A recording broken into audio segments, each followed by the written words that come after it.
સુખિત્વ, દુઃખિત્વ, સંસારિત્વ આ બધા વિકાર ક્યાં છે? ક્ષેત્રમાં છે. અને એનું દ્રષ્ટા ક્ષેત્રજ્ઞ નિર્વિકાર છે. એ પ્રતિપાદનાય આ પ્રકારનું પ્રતિપાદન કરવા માટે ક્ષેત્ર ક્ષેત્રજ્ઞ વિવેક ક્રિયતે અસ્મિન અધ્યાય.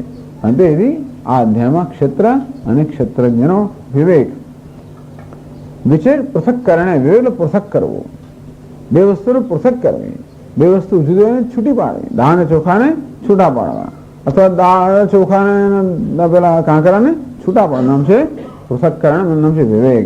અને આ રીતે આ કાંકરાને છૂટા પાડવાના, પ્રકૃતિમાંથી પુરુષમાંથી પ્રકૃતિને છૂટી પાડવી, એવો વિવેક કરવા માટે અહીં આ ક્ષેત્ર અને ક્ષેત્રજ્ઞ બંનેનું નિરૂપણ છે. એ રીતે આપણે વિવેક કરી શકીએ. એવું બધું સરસ્વતીજી સમજાવે છે. ચાલો તો ભાષ્યનું આપણે વાક્ય વાંચીએ. ઇદમિતે સર્વનામ્ના ઉક્તમ વિષ્ણષ્ટે શરીરમિતિ. ઇદમ કહે છે, ઇદમ એટલે સર્વનામના ઉક્તમ.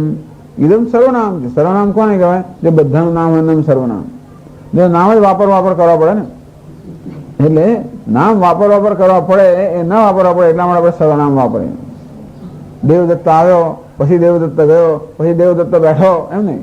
દેવદત્ત પછી એ ગયો, પછી એ બેઠો. એ સર્વનામ વાપરીને તો આખો દાડો દેવદત્ત કહેવું જ પડે. અને એટલે પછી બધા એમ કે દરેક નામ દેવું પડે. બધા આવો એના કરતા પછી દરેક નામ જઈને આ પાર્વતીબેન આવો, ફલાણા બધા આવો, બધા આવો. આમ સર્વનામ કેટલું સરસ કામ કરે છે. બધાનું નામ છે. આ એમ કહ્યું એટલે બધા આવી ગયા અંદર. પછી દરેકને જુદા જુદા આપણે ઓળખાવા પડે. સર્વનામ એટલે બધાનું નામ. ઇદમ શું છે? આ એટલે સર્વનામ છે. તો પહેલા ભાગમાં ઇદમ એટલે કે આ, એટલે કે આપોઆપ અદૃશ્ય છે, દર્શન યોગ્ય છે. આના આત્માથી કહી જ દીધું. ઇદમ શબ્દ વાપરીને ભગવાને ઘણું કહી દીધું. ઇદમ કરીને ઇદમ રૂપી ઇદમ સર્વનામથી જેને કહેવામાં આવે છે એનું ભગવાન તરત કહે છે. ઇદમ એટલે શું? શરીરમ. એને વિશિષ્ટ એટલે કે એને બરોબર વિશિષ્ટ કરીને સમજાવે છે કે હે અર્જુન, આ શરીર.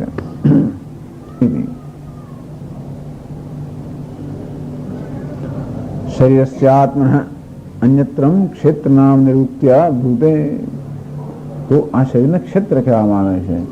આ ક્ષેત્ર કહીને આત્માથી ભિન્ન છે બતાવી દો. ઇદમ કહીને બતાવ્યું, શરીર કહીને બતાવ્યું. શીર્યતે શરીરમ, ટૂંકમાં જે જીર્ણ શીર્ણ થવાનું છે નામ શરીર. તો એ સિવાય એને ક્ષેત્રમ એમ કહીને ભગવાન એ આત્માથી ભિન્ન છે બતાવે છે. એ ક્ષેત્ર શબ્દ સમજાવે છે. હે કૌંતેય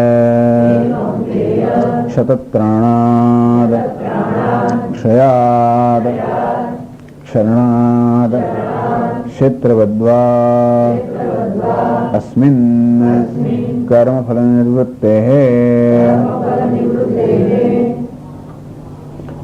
ક્ષેત્રમિતિ इति शब्दः एवं शब्द पदार्थकः क्षेत्रमित्येवं अभिधीयते कथ्यते. એ કૌંતે આ શરીરને ક્ષેત્ર એમ કહેવામાં આવે છે. ક્ષેત્ર શબ્દનો અર્થ સમજાવે છે કે અનાત્મા છે. એ ક્ષેત્ર શબ્દથી એ અનાત્મા છે એ વસ્તુ સ્પષ્ટ થાય છે. એ કેવી રીતે? એ ક્ષેત્ર શબ્દની ઉત્પત્તિ સમજાવે છે. તો ક્ષેત્ર શબ્દ ઘણા બધા ધાતુમાંથી નિષ્પન્ન થયું સમજી શકાય. એક તો ક્ષણ ધાતુ છે. ક્ષણમાંથી ક્ષત શબ્દ બન્યો. ક્ષત એટલે ઘવાવું, ઘા, જેને આપણે ઘા. તો ક્ષતત્રાણાત ક્ષેત્રમ. આ શરીરને કેમ ક્ષેત્ર કહ્યું? ક્ષતત્રાણાત, કારણ કે એને ઘામાંથી બચાવવામાં આવે છે માટે એને ક્ષેત્ર કહેવામાં આવ્યું. બિચારા પર આખો દાડો ઘા પડે, તો જેને ઘા પ્રભાવ પડી શકે અને ઘા પડતા જેને અટકાવવામાં આવે છે, અથવા જે આપણને ઘા પડતા અટકાવે છે, બિચારો ઘા સહન કરીને આપણને ઘા માંથી પણ બચાવતો હોય એવું ખરું. અથવા એટલે ક્ષેત્ર. ક્ષયાત એ ક્ષી ધાતુ છે. એના ક્ષય, ક્ષય એટલે જેનો નાશ થઈ જાય છે. તો જો નાશ થવા જાય છે, ક્ષીયતે ઇતિ ક્ષેત્રમ, જે વ્યાખ્યા કરી ક્ષતત્રાણાત ક્ષેત્રમ. ક્ષત એટલે કે ઘા, ઘામાંથી એનું રક્ષણ કરવામાં આવે છે માટે એને ક્ષેત્ર કરવામાં કહેવામાં આવ્યું. અથવા ક્ષીયતે ઇતિ ક્ષેત્રમ, તેનો નાશ થાય છે તેથી એને ક્ષેત્ર કહેવામાં આવે છે. અથવા ક્ષરણાત ક્ષેત્રમ, ક્ષર ધાતુમાંથી ક્ષરત ઇતિ ક્ષેત્રમ. ક્ષરનો અર્થ જ અપક્ષય, એટલે ધીમે ધીમે ધીમે જેમાં ક્ષય થતો જાય છે એનો નાશ થાય છે માટે ક્ષેત્ર કહેવામાં આવ્યું. એ ધીમે ધીમે ક્ષીણ થઈ જાય છે માટે ક્ષેત્ર કહેવામાં આવ્યું. અથવા ઘાથી એનું રક્ષણ કરવામાં આવે માટે એને ક્ષેત્ર કહેવામાં આવ્યું. અથવા ક્ષેત્ર શબ્દનો અર્થ આપણે જાણીએ છીએ, ક્ષેત્ર એટલે ખેતર. આ ખેતર શબ્દ ક્ષેત્રમાંથી બન્યો, એનો અપભ્રંશ થઈ ગયો. તો ખેતરમાં એટલે સર્વ કર્મ ફલ નિવૃત્તે હે, તો જ્યાં બધા કર્મના ફળ સંપન્ન કરવામાં આવે. યથા ક્ષેત્રે બીજમ ઉત્તમ ફલતી, જેમ સાદું આપણું ખેતર હોય, ખેતરને આપણે જયારે બીજ વાવીએ ત્યારે કેવું ફળ ને એમાં ફળ આવે. અંતે રીતે આ શરીરની અંદર પણ, આ શરીર પણ એક ક્ષેત્ર છે. ધર્મ ક્ષેત્રે કુરુક્ષેત્ર એવું કહેવામાં આવે એને. જે ધર્મને કારણે પ્રાપ્ત થયેલું ક્ષેત્ર છે અને ધર્મની વૃદ્ધિ કરવા માટેનું ક્ષેત્ર છે. જેમ ખેતરની અંદર આપણે અનાજની વાવણી કરીએ અને અનાજની વૃદ્ધિ કરીએ, તે રીતે જેમાં ધર્મના બીજ વાવવામાં આવે છે અને ધર્મ અર્થાત પુણ્યની વૃદ્ધિ કરવામાં આવે છે માટે આને ક્ષેત્ર કહેવામાં આવ્યું. અસ્મિન એટલે કે જેની અંદર જેમાં આમાં કર્મફળ નિવૃત્તે કે નિવૃત્તે, કર્મફળની નિવૃત્તિ એટલે કે જેમાં કર્મફળ સંપન્ન કરવામાં આવે છે. અથવા કર્મરૂપી ફળ જે છે અથવા કર્મનું જે ફળ છે એની લણણી કરવામાં આવે છે. પાકને આપણે લણીએ ને, તો જ્યાં આગળ બીજ રોપવાથી છેલ્લા પાકની લણણી કરતા હોઈએ, તેવી રીતે જ્યાં આગળ કર્મનું બીજ રોપીને આપણે ફળની લણણી કરતા હોઈએ એવું આ ક્ષેત્ર હોવાને કારણે પણ આને ક્ષેત્ર કહેવામાં આવે. ક્ષેત્રમ ઇતિ અભિધીયતે, શ્લોકમાં શું છે? ઇદમ શરીરમ કૌંતેય ક્ષેત્રમ ઇતિ.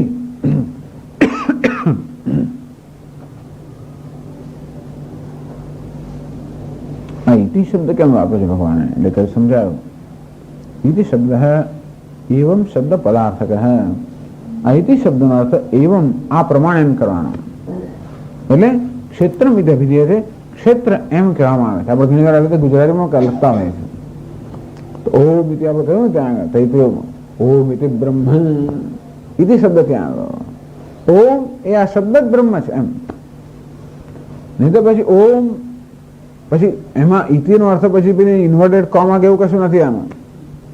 કે ઓમ એટલે ક્યાંકથી કહેવામાં ઓમ એટલે આ રીતે ઓમ એ જ. તેવી રીતે અહીંયા પણ આ ક્ષેત્ર ઇતિ અભિધીયતે, એને ક્ષેત્ર એમ કહેવામાં આવે છે. ઇતિ એવમ અભિધીયતે કથ્યતે. ટૂંકમાં હે અર્જુન, આ શરીરને ક્ષેત્ર એમ કહેવામાં આવે છે. અચ્છા, ઓકે.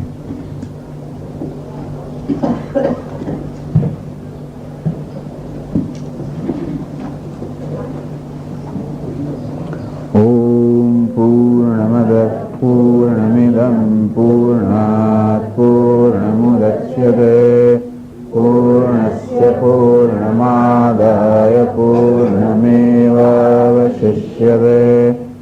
ઓમ શાંતિ શાંતિ શાંતિ. શંકરં શંકરાચાર્યં કેશવં બાદરાયણં સૂત્રભાષ્યકૃતૌ વંદે ભગવन्तौ પુનઃ પુનઃ. ઈશ્વરો ગુરુરાત્મેતિ મૂર્તિભેદવિભાગિને વ્યોમવદ્વ્યાપ્તદેહાય દક્ષિણામૂર્તયે નમઃ.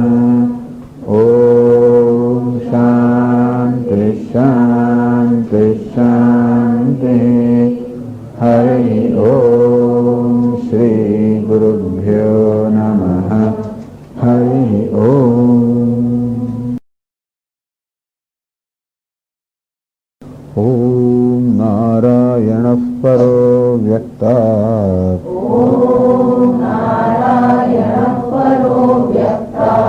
અંડમવ્યક્તસંભવम् अंडस्यान्तस्त्विमे लोकाः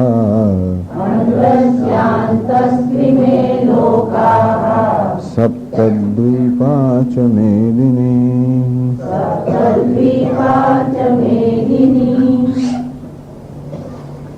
श्रीभगवानुवाच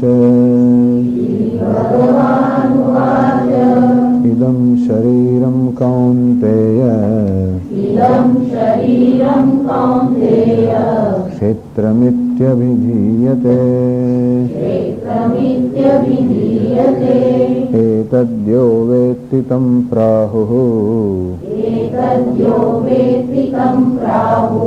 क्षेत्रज्ञ इति तद्विदः।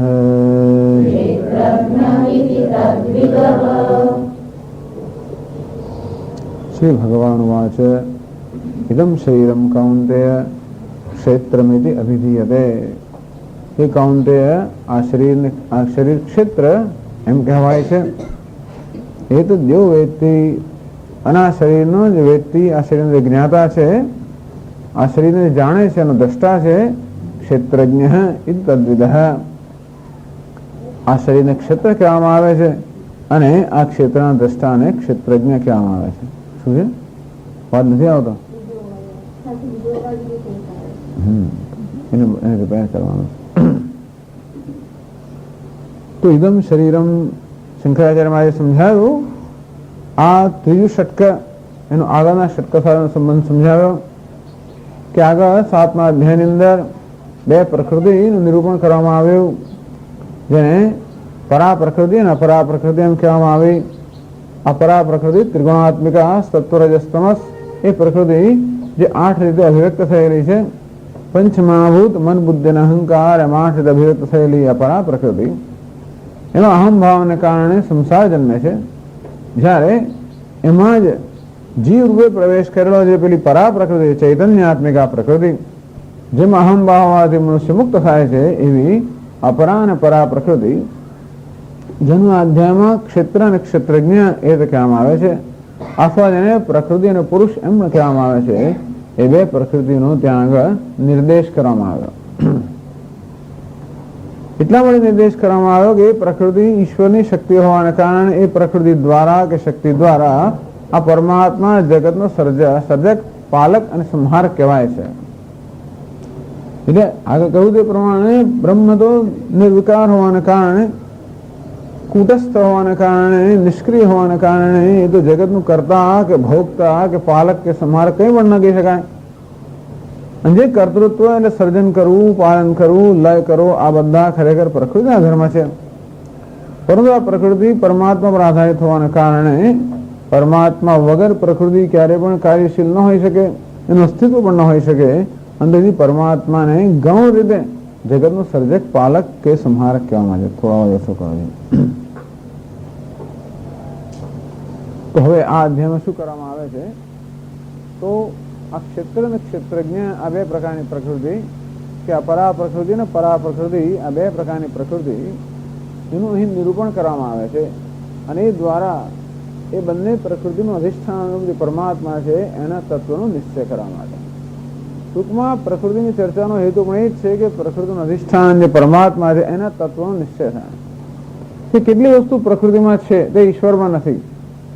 ટૂંકમાં પ્રકૃતિના નિરૂપણ દ્વારા નિષેધ પછી આ નહીં, આ નહીં, નેતિ નેતિ, આમાં પ્રકૃતિનો આટલો બધો વિસ્તાર છે, બધો વિસ્તાર તો કે ઈશ્વરમાં નથી। ટૂંકમાં ઈશ્વર આ સર્વથી મુક્ત છે।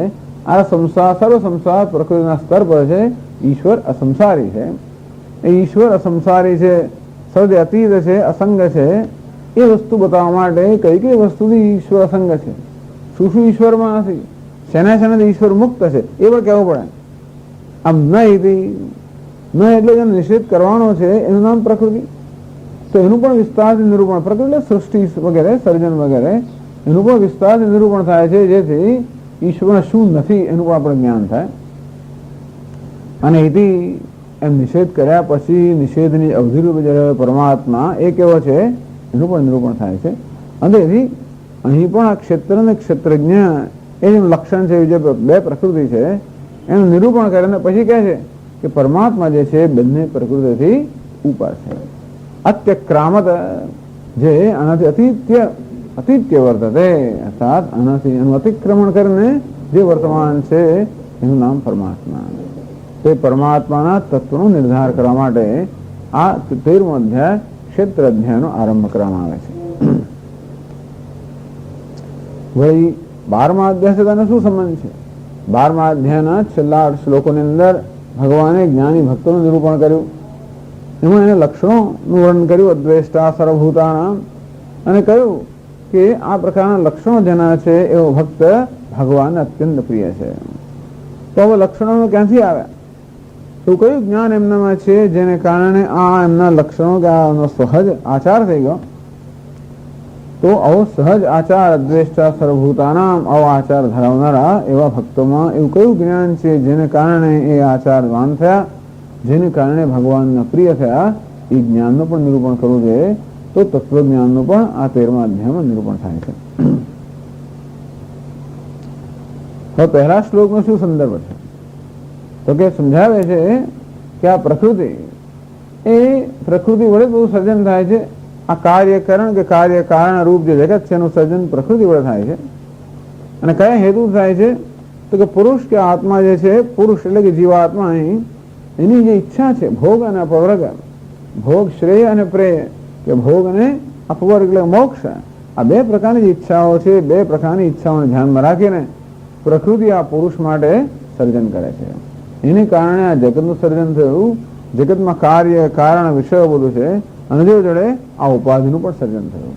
જે અનેક અવયવોની બનેલી આ ઉપાધિનું સર્જન પણ પ્રકૃતિ દ્વારા થયું છે. એટલે એ ઉપાધિને અહીંયા શરીર શબ્દથી એનો નિર્દેશ કરવામાં આવે છે, જેમાં સ્થૂળ શરીર અને સૂક્ષ્મ શરીર બંનેનો સમાવેશ થાય છે. ઇદમ શરીરમ કૌંતેય, ઇદમ એટલે કે આ એ સર્વનામથી જ નિર્દેશ કરવામાં આવે છે. એના માટે ભગવાને શરીરમ, હે અર્જુન, આ શરીર જે છે એ આની કોટીમાં છે, ઇદમની કોટીમાં છે, અહમની કોટીમાં નથી. આમ દૃશ્ય વિવેક કે અહમ ઇદમ વિવેક કે આત્મા અનાત્મા વિવેક. જગત માટે આ ઇદમ કહેવાની બહુ જરૂર નથી. જગતના બધા પદાર્થો ઇદમ એટલે કે આ છે, એમાં આપણને કોઈ શંકા છે નહીં. અર્થાત જેનો હું દ્રષ્ટા છું, જે મારું દૃશ્ય અર્થાત દર્શનનો વિષય છે, એના કરતા હું ભિન્ન છું, એ મારાથી ભિન્ન છે, એ અનાત્મા છે, એ તો મને બહુ સ્પષ્ટ છે. પરંતુ જયારે આ શરીરનો પ્રશ્ન આવે ત્યારે એ વિવેક કોઈક જગ્યાએ કઈ રીતે લુપ્ત થઈ જાય છે. શરીર એવું છે, મર્તિમ વા મઘવન મર્તિમ વા એદમ શરીરમ મૃત્યુના આત્મ, હે મઘવન, હે ઇન્દ્ર, આ શરીર મર્ત્ય છે, હંમેશા મૃત્યુના સકંજામાં છે. જ્યાં સુધી આ શરીરની અંદર અહમ ભાવ છે ત્યાં સુધી મનુષ્ય અપ્રિય અને અપ્રિય એટલે કે આ દ્વંદ્વથી ક્યારે પણ મુક્ત નથી શકે. સશરીરસ્ય વાવસતઃ ન પ્રિયાપ્રિયો અપહતિ અસ્તિ. જ્યાં સુધી આ શરીરમાં અહમ ભાવ છે, પોતાને મના શરીર માને છે, ત્યાં સુધી આ સંસારના આક્રમણથી મુક્ત ના થઈ શકે. સંસાર એટલે દ્વંદ્વ. આ દ્વંદ્વ સતત આઘાત કરતા જ હોય છે, અને એ આઘાતથી મુક્ત ન થવાય જ્યાં સુધી આ શરીરમાં અહમ ભાવ છે. કારણ કે બધો આઘાત શરીર પર થતો હોય છે. શરીર એટલે સ્થૂળ સૂક્ષ્મ શરીર, એમાં અહમ ભાવ હોય એટલે આપણે પણ જોડે જોડે સપડાઈએ. જેમ પેલા ટ્રકની પાછળ લાગી જઈએ અને ટ્રક પછી જ્યાં જાય ત્યાં મારે જવું પડે, તેમાં શરીર દેહ દવાઈ રૂપી ટ્રકમાં લાગી ગયા છે. એના પર જે આઘાત થાય બધો મારા પર આઘાત થઈ જતા હોય છે. આ શરીરમ વા વસંતમ ન પ્રિયા પ્રિય સ્પૃશતઃ, પણ જે આ શરીરના અહમ ભાવમાંથી મુક્ત થયો છે એને પછી કોઈ પ્રિય કે અપ્રિય કોઈ દ્વંદ્વ સ્પર્શ કરી શકતા નથી. એટલા માટે આ દૃશ્ય વિવેક જે વાસ્તવમાં દૃશ્ય છે, આ શરીર પણ ખરેખર ઇદમ અર્થાત દૃશ્યની કોટીમાં છે, અને છતાં પણ કોઈ કારણસર વિવેકના અભાવને કારણે અહમ કહેવામાં આવે છે. અંતેથી ભગવાન અહીં આ પ્રકારે આત્મા અને અનાત્માનો દૃક અને દૃશ્યનો વિવેક કરે છે. ઇદમિતિ સર્વનામના ઉક્તમ વિશિષ્ટિ શરીરમિતિ. ઇદમ એટલે કે આ શરીર. હે કૌંતેય, આ શરીરને ક્ષેત્ર કહેવામાં આવે છે. આમ ક્ષેત્રનો અર્થ કર્યો જે અનુભવનો વિષય છે એનું નામ ક્ષેત્ર. પણ આ શરીર અનાત્મા છે. આમ તો શીર્યતે શરીરમ, જે શીર્ણ વિશીર્ણ થઈ જવાનું છે નામ શરીર. એ શરીર શબ્દથી જ બતાવે છે કે આત્મા નથી, કારણ કે આત્મા નિત્ય હોવો જોઈએ. અને હવે ક્ષેત્ર શબ્દનો પ્રયોગ કરીને પણ આ શરીર શું છે એ પણ સમજાવે છે. ક્ષેત્ર શબ્દ છે એ પોતાનો અર્થ પોતે જ પ્રગટ કરતો હોય. ક્ષતત્રાણાત ક્ષેત્રમ, આમ ક્ષત એટલે ઘામાંથી બચાવતું હોવાને કારણે ક્ષેત્ર કહેવાય. ક્ષતત્રાણાત ક્ષેત્રમ શિરોમતી આત્માનમ અવિદ્યા ત્રાતી તમ વિદ્યા એવું કહેવાય કે આત્માનું રક્ષણ કરે છે. શરીર આત્મા પર આઘાત થઈ રહ્યા છે અવિદ્યાને કારણે, વિદ્યા વડે અવિદ્યા દૂર કરીને આત્માને આ બધા ઘામાંથી બચાવે છે. એ કહી પણ શરીર કહેવાય. તો જે આપણને આત્માને ઘામાંથી બચાવે છે એનું નામ ક્ષેત્ર, અથવા જેને ઘામાંથી બચાવવાનું છે એનું નામ ક્ષેત્ર. ક્ષયાત ક્ષીયતે ઇતિ ક્ષેત્રમ નશ્યતે, તેનો નાશ થાય છે. ક્ષયત ઇતિ ક્ષેત્રમ અપક્ષીયતે, જેનો ક્ષય થાય છે. આ બધા કારણે શરીરને ક્ષેત્ર કહેવામાં આવે છે. અથવા ક્ષેત્રવદ વાસ્મિન કર્મફલ નિવૃત્તે, તો જેમ ક્ષેત્રમાં કે ખેતરની અંદર આપણને ફળ પ્રાપ્ત થાય, આપણે બીજ વાવીએ અને આપણને ફળ પ્રાપ્ત થાય, તેમ આ શરીર કે ક્ષેત્રની અંદર પણ કર્મરૂપી બીજ વાવવાથી કર્મ ફળરૂપી ફળ આપણને પ્રાપ્ત થતું હોય છે. એ દ્રષ્ટિએ પણ આ ક્ષેત્ર છે.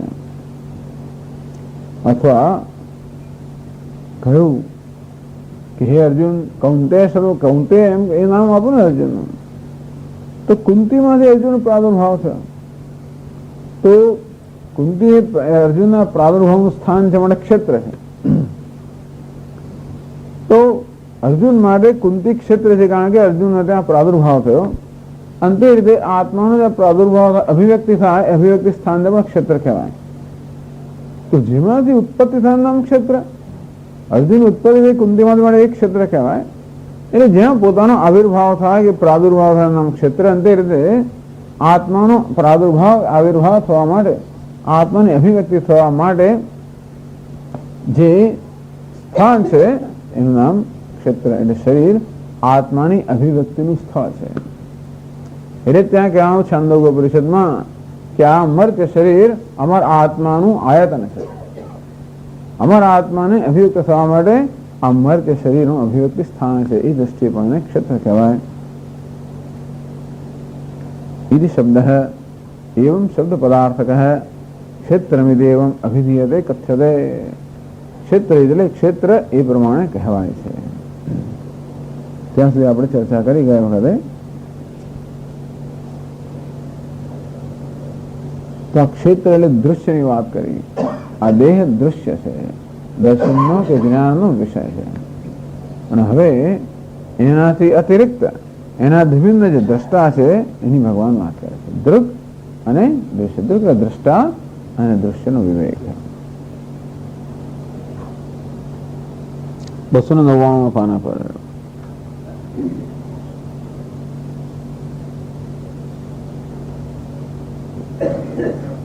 एतत् शरीरं क्षेत्रं यो वेत्ति विजानाति आपादतलमस्तकं ज्ञानेन विषयीकरोति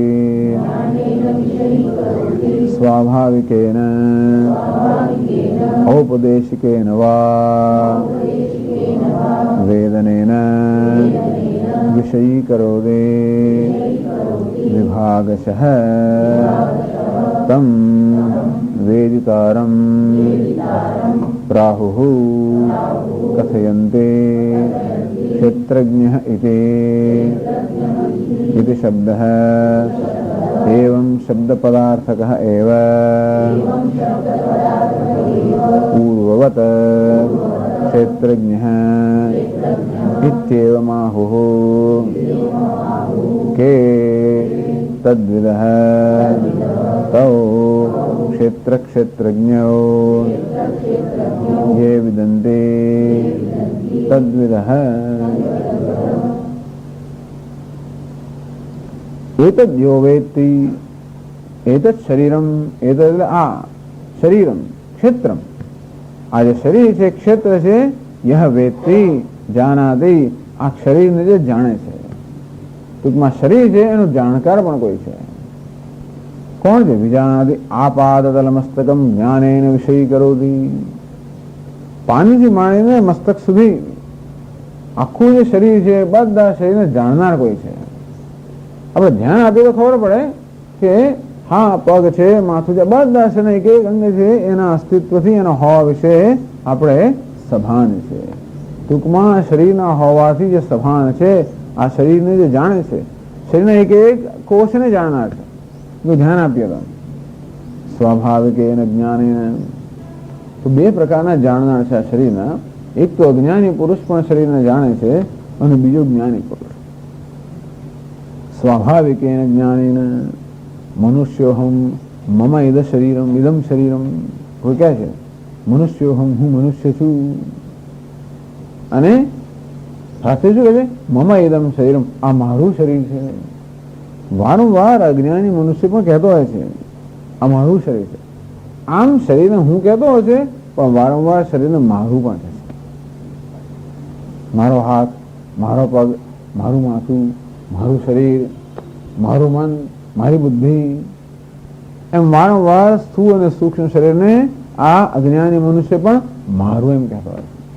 આમ કે મનુષ્ય, હું મનુષ્ય છું એમ જયારે કે હું મનુષ્ય, એનો અર્થ એ થયો કે શરીરની અંદર અહંભાવ છે, શરીર સાથે તાદાત્મ્ય પામી ગયો, શરીરમાં એનામાં કોઈ પ્રકારનો ભેદ ન રહે.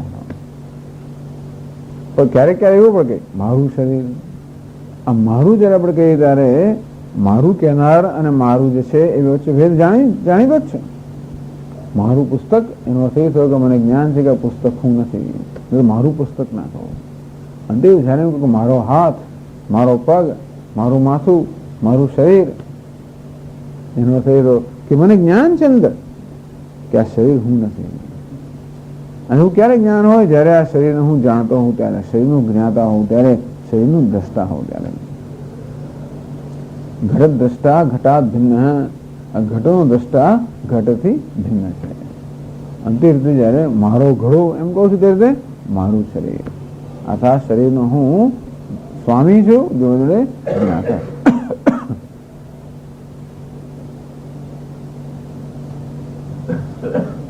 બીજો કોણ જાણે છે?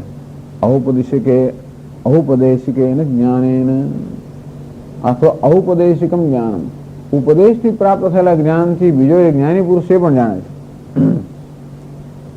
દેહ ના આત્મા દૃશ્યત્વાદ, ઉપદેશ કરવામાં આવે જેમ ભગવાન અત્યારે અર્જુન ઉપદેશ કરી રહ્યા છે એમ જયારે ઉપદેશ કરવામાં આવે અને ત્યારે જ્ઞાન થાય કે દેહ આત્મા નથી. કેમ નથી? દૃશ્યત્વાદ, કારણ કે એ દર્શનનો જ્ઞાનનો વિષય છે. જે વસ્તુ મારા જ્ઞાનનો વિષય હોય એ હંમેશા મારાથી ભિન્ન હોય અથવા હું એનાથી ભિન્ન હોઉં. જેમ ઘટનો દ્રષ્ટા હંમેશા ઘટથી ભિન્ન હોય, તેમ આ પુસ્તકનો દ્રષ્ટા કે જ્ઞાતા પુસ્તકથી ભિન્ન હોય તો જ એ જ્ઞાતા હોઈ શકે. જ્ઞાતા અને જ્ઞેય, જેને જ્ઞાન છે તે, અને જ્ઞેય એટલે જેનું જ્ઞાન છે તે. દ્રષ્ટા અને દૃશ્ય એ બંને ક્યારેય એક સાથે ન હોઈ શકે. જ્યાં દ્રષ્ટા છે ત્યાં દૃશ્ય નથી, જ્યાં દૃશ્ય છે ત્યાં દ્રષ્ટા નથી. કારણ કે દ્રષ્ટા હંમેશા ચેતન હોવો જોઈએ, દૃશ્ય હંમેશા જડ હોય. એટલા જ માટે દ્રષ્ટા અને દૃશ્ય પરસ્પર વિલક્ષણ છે. યુષ્મત અસ્મત પ્રત્યય ગોચરયો હો, વિષય વિષયનો હો. એટલા માટે શંકરાચાર્ય મહારાજ આ ભેદથી જ એમના ભાષ્યનો પ્રારંભ કરે છે બ્રહ્મસૂત્રમાં. યુષ્મત અસ્મત પ્રત્યય ગોચરયો હો, જગતની અંદર બે વિષયો છે, બે પદાર્થો છે, યુષ્મત અને અસ્મત. યુષ્મત એટલે કે તું, અસ્મત એટલે કે હું.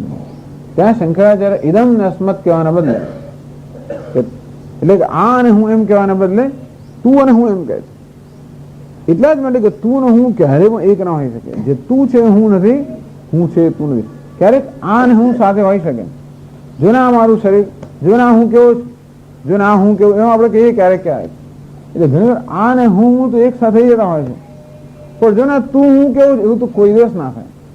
આ તુંમાં હું નો ખ્યાલ ક્યારે પણ નથી હોતો, હુંમાં તું નો ખ્યાલ ક્યારે નથી. કદાચ હુંમાં આનો ખ્યાલ હોય કે આમાં હું નો ખ્યાલ હોવાની ક્યારેક ક્યારેક સંભાવના છે. એવો શબ્દ પ્રયોગ ક્યારેક ક્યારેક થતો હોય છે. આ મને શું થયું છે એવું આપણે કહીએ, અથવા તો આ હું કેવો છું એવું પણ કહીએ આપણે ક્યારેક ક્યારેક. તો ક્યારે તું અને હું એ કોઈ દિવસ એક સ્થાનમાં કે એક અધિકરણમાં હોય ના છે. આમ જગતમાં બે પદાર્થો છે, બે જુદા જુદા અધિકરણમાં છે. એક વિષય છે એટલે કે એક દ્રષ્ટા છે, બીજો વિષય છે. પરસ્પર વિરુદ્ધ સ્વભાવ, પરસ્પર વિરુદ્ધ સ્વભાવ ધરાવનારા છે. એક ચેતન છે, જળ છે. તો પ્રકાશવત વિરુદ્ધ સ્વભાવ, અંધકાર અને પ્રકાશ પરસ્પર વિરુદ્ધ સ્વભાવના છે. વિરુદ્ધ સ્વભાવ જે એક સાથે ન સંભવી શકે, એમના વિરુદ્ધ સ્વભાવ. એક સાથે સંભવી શકે અને વિરુદ્ધ સ્વભાવ ના કહેવાય.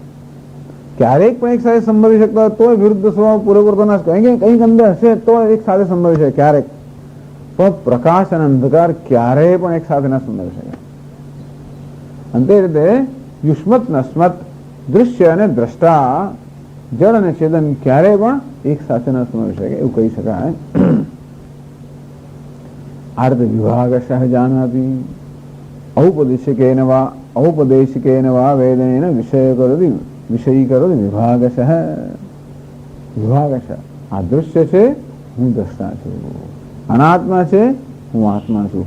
આ રીતે બરોબર વિભાગ કરીને ક્યાં તો જાણે છે. એ તદ્યો વેતી, આ શરીર ક્ષેત્રમાં જે જ્ઞાતા છે, જાણનાર છે. તો જાણનાર તો કોણ છે? બે રીતે કહ્યું. અજ્ઞાની મનુષ્ય પણ એક શરીરને જાણે છે. ભલે અજ્ઞાની મનુષ્ય આ શરીરને હું કહેતો હોઉં છતાં ક્યારેક ક્યારેક એ શરીરને મારું કહેતો હોય છે.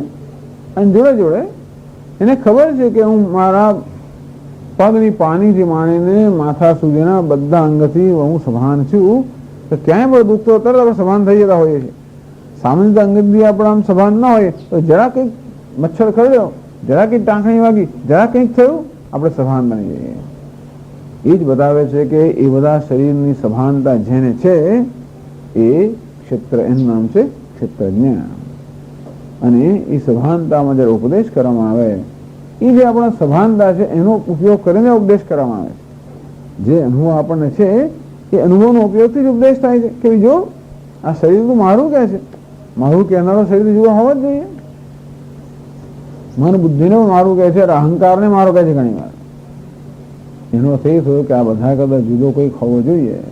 અને તેથી આપણો જે અનુભવ છે, અનુભવનો આશ્રય લઈને જ ઉપદેશ કરવામાં આવે છે. અને તો ઔપદેશિકેન વા વેદનેન વિષયી કરોતિ વિભાગશઃ. આ રીતે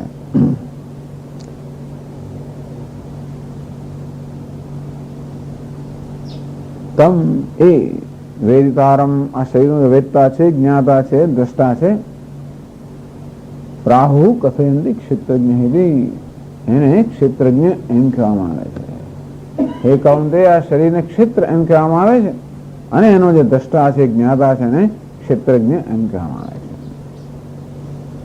ઇતિ શબ્દ એવમ શબ્દ પદાર્થક એવ, આગળની જેમ આ ક્ષેત્રજ્ઞ ઇતિ શબ્દનો અર્થ એવ કરવાનો, એટલે કે પૂર્વત ક્ષેત્રજ્ઞ ઇતિ માહુ, કે આ ક્ષેત્ર એટલે શરીરનો જ્ઞાતા છે એને ક્ષેત્રજ્ઞ એમ કહેવામાં આવે છે, એમ કહે છે. કોણ કહે છે કે આ હું કોણ કહે છે? બધા નથી કહેતા કે આ શરીરનો જ્ઞાતા કોઈ ક્ષેત્રજ્ઞ છે એવું કોણ કહે છે? કઈ બધા નથી કહેતા. તદ્વિદ તૌ વિદંતી ઇતિ તદ્વિદ, તૌ ક્ષેત્રજ્ઞો વિદંતી ઇતિ તદ્વિદ. આ ક્ષેત્ર અને ક્ષેત્રજ્ઞ બંનેનું જેને જ્ઞાન છે એ લોકો આ કહે છે. બધા તો નથી કહેતા. બધા કહેતા હોત તો પ્રશ્ન રહ્યો જ ના હોત. બધા કહેતા હોત કે હું ક્ષેત્રજ્ઞ છું, ક્ષેત્ર છે, બસ થઈ ગયું કામ. આ તો કોઈક જ કહે છે. કોઈક એવા વિરલ લોકો છે જે ક્ષેત્ર અને ક્ષેત્રજ્ઞ બંનેનું જ્ઞાન છે, એ લોકો કહે છે હે અર્જુન આ ક્ષેત્રજ્ઞ છે અને શરીર ક્ષેત્ર છે.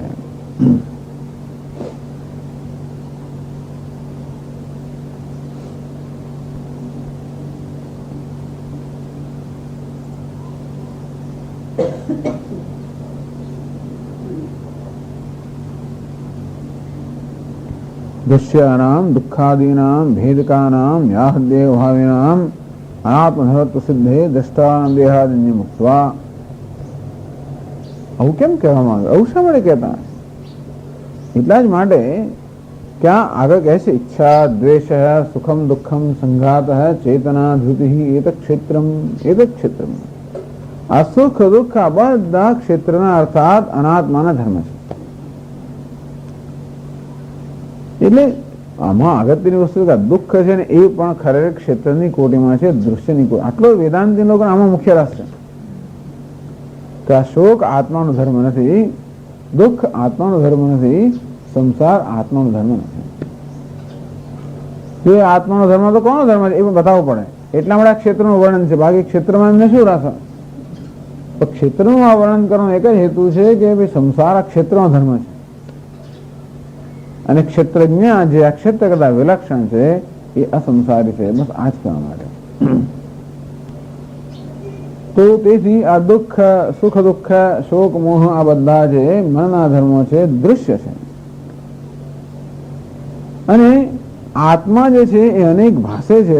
આત્માને અનેક જણાવનારા કોણ છે? આ ઉપાધિ. અનેકતા આગળ સમજાવે છે. અનેકતા ક્યાં છે? ઉપાધિમાં છે. દૃશ્યમાં ક્ષેત્રમાં અનેકતા છે. ક્ષેત્રજ્ઞ કેટલા છે? એક જ છે. અને છતાં અત્યારે એમ લાગે છે કે જાણે ક્ષેત્રજ્ઞ એટલે કે આત્મા પણ અનેક હોય ભાષે છે. આમ આત્મામાં ભેદ ઉત્પન્ન કરનારા કોઈક છે અથવા ભેદનો દેખાવ ઉત્પન્ન કરનારા છે. આત્મામાં અનેકતા કે ભેદ અને ભ્રમ ઉત્પન્ન કરનારું કોણ છે? આ ઉપાધિ. કઈ ઉપાધિ? દૃશ્ય. આ દૃશ્ય જે છે એ દ્રષ્ટામાં અનેકતાનો ભ્રમ ઉત્પન્ન કરે છે. વિચાર કરો. એટલા માટે આપણે એની નોંધ લેવી પડે છે, એની ચર્ચા કરવી પડે છે, નહીં તો ના કરીએ. આ ઉપાધિની અહીં એટલા માટે ચર્ચા કરી છે કે આ ઉપાધિ જે પોતે અનેક છે, એ આત્મા જે એક છે, એ એક આત્માની અંદર અનેકતાનો ભ્રમ ઉત્પન્ન કરે છે. બસ ત્યાં સંસારના બીજ મંડાઈ શકે. આત્મા અનેક છે એટલે બીજા મારા કરતા ભિન્ન છે, હું એમના કરતા ભિન્ન છું, આ ખ્યાલમાં બધા દુઃખના બીજ રહેલા છે. દ્વિતીયા દ્વૈ ભયમ ભવતી. જ્યાં દ્વૈત છે, ભેદ, દ્વૈત ને ભેદભાવ, બે હોય નમ દ્વૈત નથી, બે બે વિલક્ષણ હોનમ, જુદા જુદા હોનમ દ્વૈત. એ જુદો અને હું જુદો, બસ આમ ભેદભાવ. એ જે છે તો હું નથી, હું જે છું તો એ નથી. અન્ના ભેદ અન્યોન્ય ભાવ હૈ. આ પુસ્તક ટેબલ કરતા ભિન્ન છે. કારણ કે પુસ્તકમાં ટેબલ પણ નથી, ટેબલમાં પુસ્તક પણ નથી. જ્યાં પુસ્તક છે ત્યાં ટેબલ નથી, જ્યાં ટેબલ છે ત્યાં પુસ્તક નથી. એટલે શું? પુસ્તકમાં ટેબલ પણ નથી, ટેબલમાં પુસ્તક પણ નથી. માટે કેવા છે? પરસ્પર ભિન્ન. જેવી હું એમ માનતો હોઉં કે હું એક આત્મા છું અને અન્ય બીજો આત્મા છે, એ જે છે તે હું નથી અને હું જે છું તે એ નથી. એટલે બધા દુઃખના બીજ મંડાય છે. કેમ? કારણ કે પછી એનામાં જે કઈ મહાનતા છે મારામાં નથી, મારામાં અલ્પતા છે એનામાં નથી. બસ દ્વેષ માટે, ઈર્ષ્યા માટેનું કામ થઈ ગયું. અથવા માનવ જે મહાનતા છે એનામાં નથી, એનો જ અલ્પતા છે મારામાંથી, એટલે અહંકાર, ગર્વ, દર્પ એ માટેનું પણ બીજ મંડાય છે. બસ પતી ગયો. ભગવાન આગળ કશું કરવાની જરૂર નથી. પછી એનું કામ આ પોતે જ ચલાવ્યા કે છે. એક વાર આ થયું એટલે પછી તો મથામાં શરૂ થઈ, હું કેમ એના જેવો થવું અથવા કેમ એને મારા જેવો ના થવું. એક વસ્તુ, એ મારા કરતા મોટો હોય તો હું એના જેવો કેમ થવું, અને હું એના કરતા મોટો હતો એને કેમ ના થવા દઉં. બસ પછી એથી વધારે સંઘર્ષ. એટલે ડોન કિહોટી, ડોન ક્વિક્ઝોટ સતત યુદ્ધ કરતો હતો, પરસેવા સાથે યુદ્ધ કરે, અને કે પેલી પવન ચક્કી સાથે જાત જાતનું યુદ્ધ. એને કંઈક દેખાય ત્યાં આગળ, એને એમ કે અમારા શત્રુઓ છે, એમનો નાશ કરવો છે, યુદ્ધ કરતો હતો. તેમ માણસ સતત યુદ્ધ કરે છે. કોની સાથે? કોઈ કલ્પિત શત્રુ સાથે, કલ્પિત અલ્પતા સાથે યુદ્ધ કરે છે. હું અલ્પ છું. ખરેખર યુદ્ધ જયારે જગત સાથે કરું ત્યારે પણ શેની સાથે યુદ્ધ થાય છે?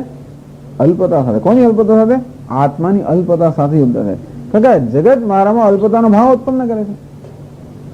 આ જગત જાણે કે મારે જુદું હોય, હું જગત કરતા જુદો હોઉં, એકલો અટુલો હોઉં, અલ્પ હોઉં, અને હંમેશા મને આક્રમણનો ભય હોય અને મારી જાતનું મારે રક્ષણ કરવાનું હોય, આ પ્રકારનો હંમેશા ખ્યાલ ઉત્પન્ન કરે છે જગત. એટલે હું જગત સાથે મને કે જગતને તોડી નાખું તો જગત નષ્ટ થઈ જાય, ખ્યાલ નષ્ટ થઈ જાય. ખરેખર લડવાનું કોને? પેલા ખ્યાલ સાથે લડવાનું છે. પરંતુ એ ખ્યાલ ઉત્પન્ન કરવા માટે જગત નિમિત્ત બને છે. પણ બેને હું એક કરી દઉં છું. લડું ક્યાં? જગત સાથે લડું છું. ખરેખર ક્યાં લડવાની જરૂર છે? આ ખ્યાલ સાથે લડવાનું. બીજો જગત સાથે લડીને મરે, આ ખ્યાલ તો અકબંધ રહે છે, ખ્યાલ અકબંધ રહે છે, અને જગત સાથે લડીને મરી જાય છે. જન્મો જન્મ સુધી હિનસ્તી આત્માના આત્માનો ભગવાન કહે છે. આમ પોતે જ પોતાની જાતનો સતત નાશ કરતો જ રહે છે. વિચાર કરો કેટલી કરુણ સ્થિતિ છે ને. આટલું ભગવાને મૂકી આપ્યું, અવિદ્યામાંથી અવિવેક મૂકી આપ્યો અને ઉપાધિનો ભેદભાવમાંથી આત્માનો ભેદભાવ એ પ્રકારનો ભ્રમ જાગૃત થયો. બસ જેમ રાજા કહે છે મારે કશું આગળ કરવાની જરૂર, લોકો જ અહીંયા આવે છે ને બધા. ટૂંકમાં અગ્નિ કે ને મારે બાળવાની જરૂર, લોકો જ આવે એને પડે છે અંદર.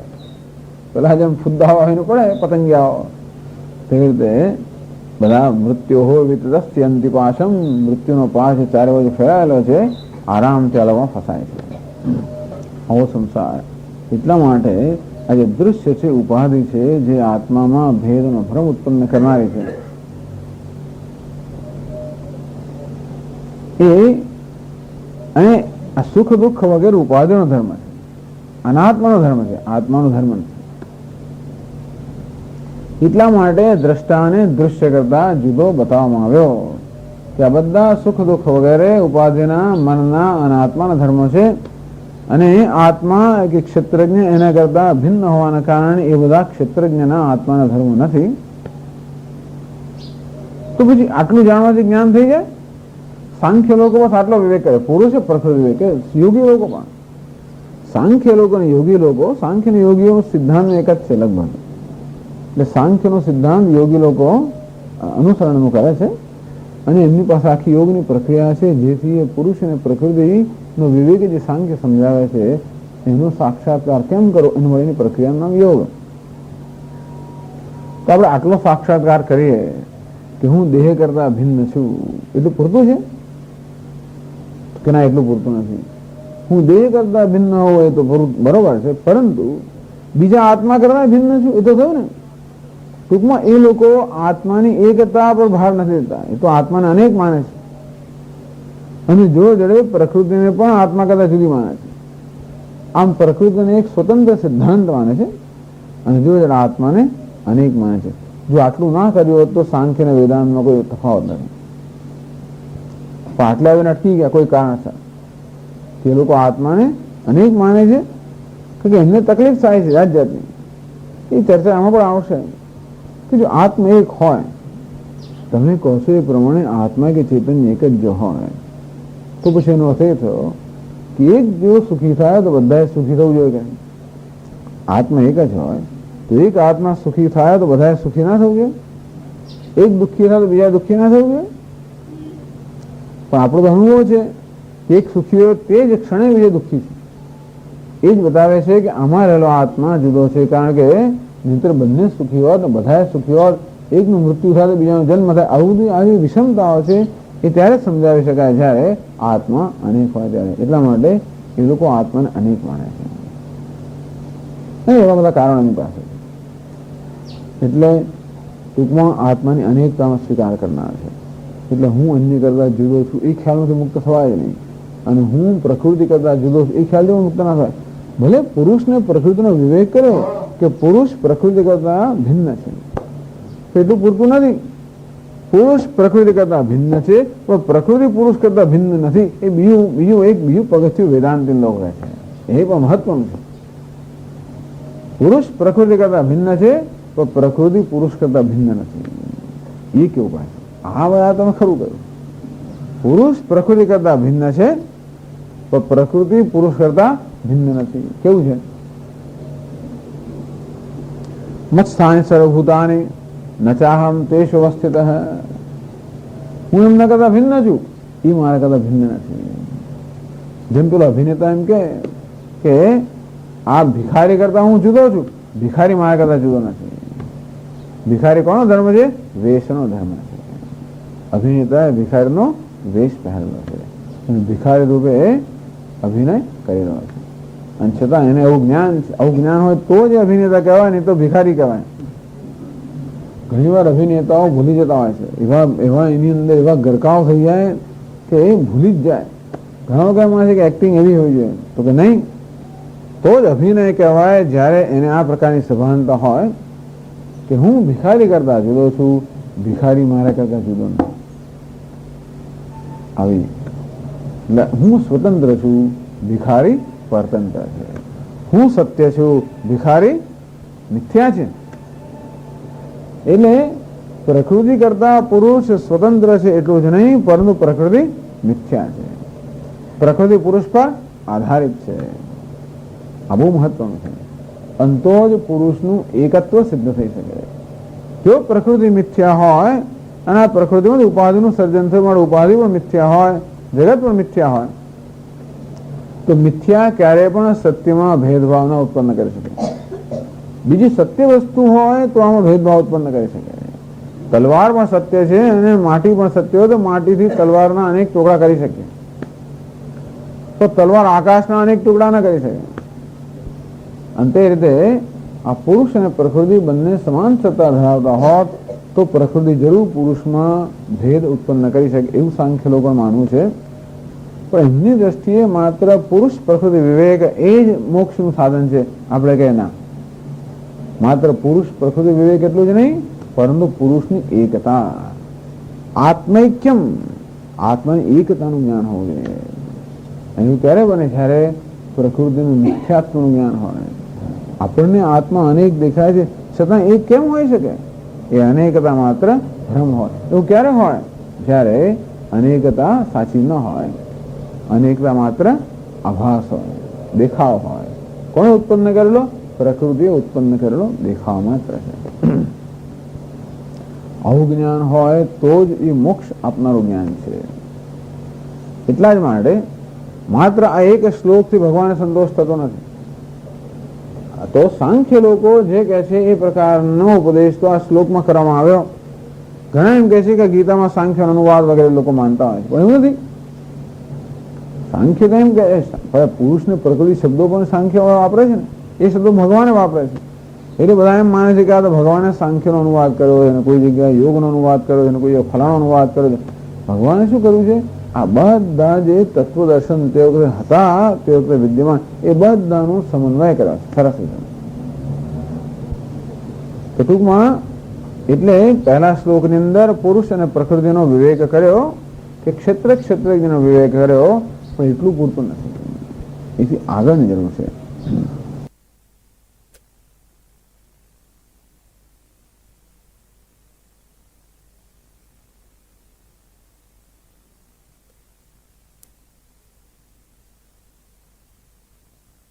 મુક્તિ પ્રાપ્ત થાય એ વિચારને નિવૃત્ત કરવા માટે, અર્થાત એ વિચાર બરોબર નથી એ સિદ્ધ કરવા માટે તસ્ય સર્વદેશુ ઐક્યોક્તિપૂર્વકમ. તો ભગવાન હવે પછીના શ્લોકમાં કહે છે કે નહીં, એક દેહમાં જે ક્ષેત્રજ્ઞ છે એ જ સર્વદેહમાં ક્ષેત્રજ્ઞ છે. અર્થાત એક દેહમાં રહેલો ક્ષેત્રજ્ઞ બીજા દેહમાં રહેલા ક્ષેત્રજ્ઞ કરતા ભિન્ન નથી. એક એટલું પૂરતું નથી. સ્વેન પરમાર્થેન અક્ષરેણ ઐક્યમ. અને આ બધા દેહમાં રહેલો ક્ષેત્રજ્ઞ છે એ વાસ્તવમાં પરમાત્મા છે. તો બે જે ત્રણ વસ્તુ થઈ, આ ક્ષેત્રજ્ઞ ક્ષેત્ર કરતા ભિન્ન છે. બીજું, બધા જ ક્ષેત્રમાં ક્ષેત્રજ્ઞ એક જ છે, અનેક નથી. અને ત્રીજું, એ જે ક્ષેત્રજ્ઞ છે એ પરમાત્મા છે, એવું કોઈ બીજો ત્રીજો નથી. આનું નામ પૂરેપૂરું અપૂર્ણ જ્ઞાન કહેવાય. અમુક એકે અમુક ચીજો બરોબર ના હોય તો એ જ્ઞાન અધૂરું જ્ઞાન છે. ઐક્યમ વૃત્તમનુદ્ય પ્રશ્ન દ્વારા દર્શાવી. તો હવે શંકરાચાર્ય પહેલા આ રીતે પ્રશ્ન પૂછે છે.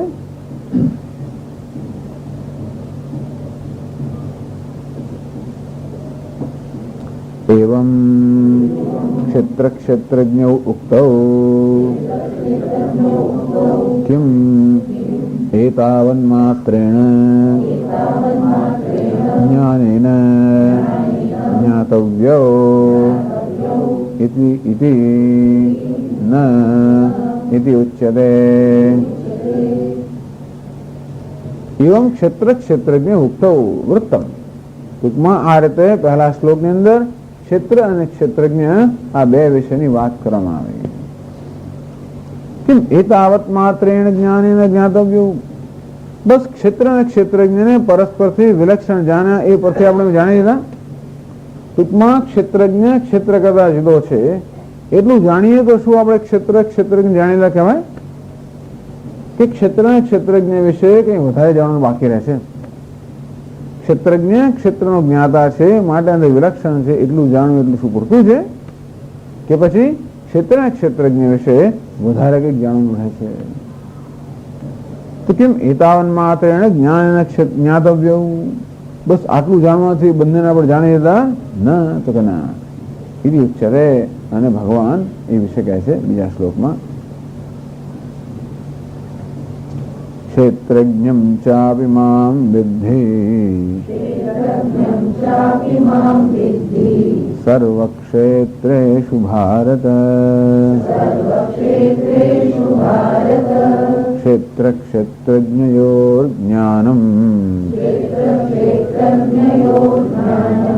યત્તજ્ઞાનમ મતમ મમ.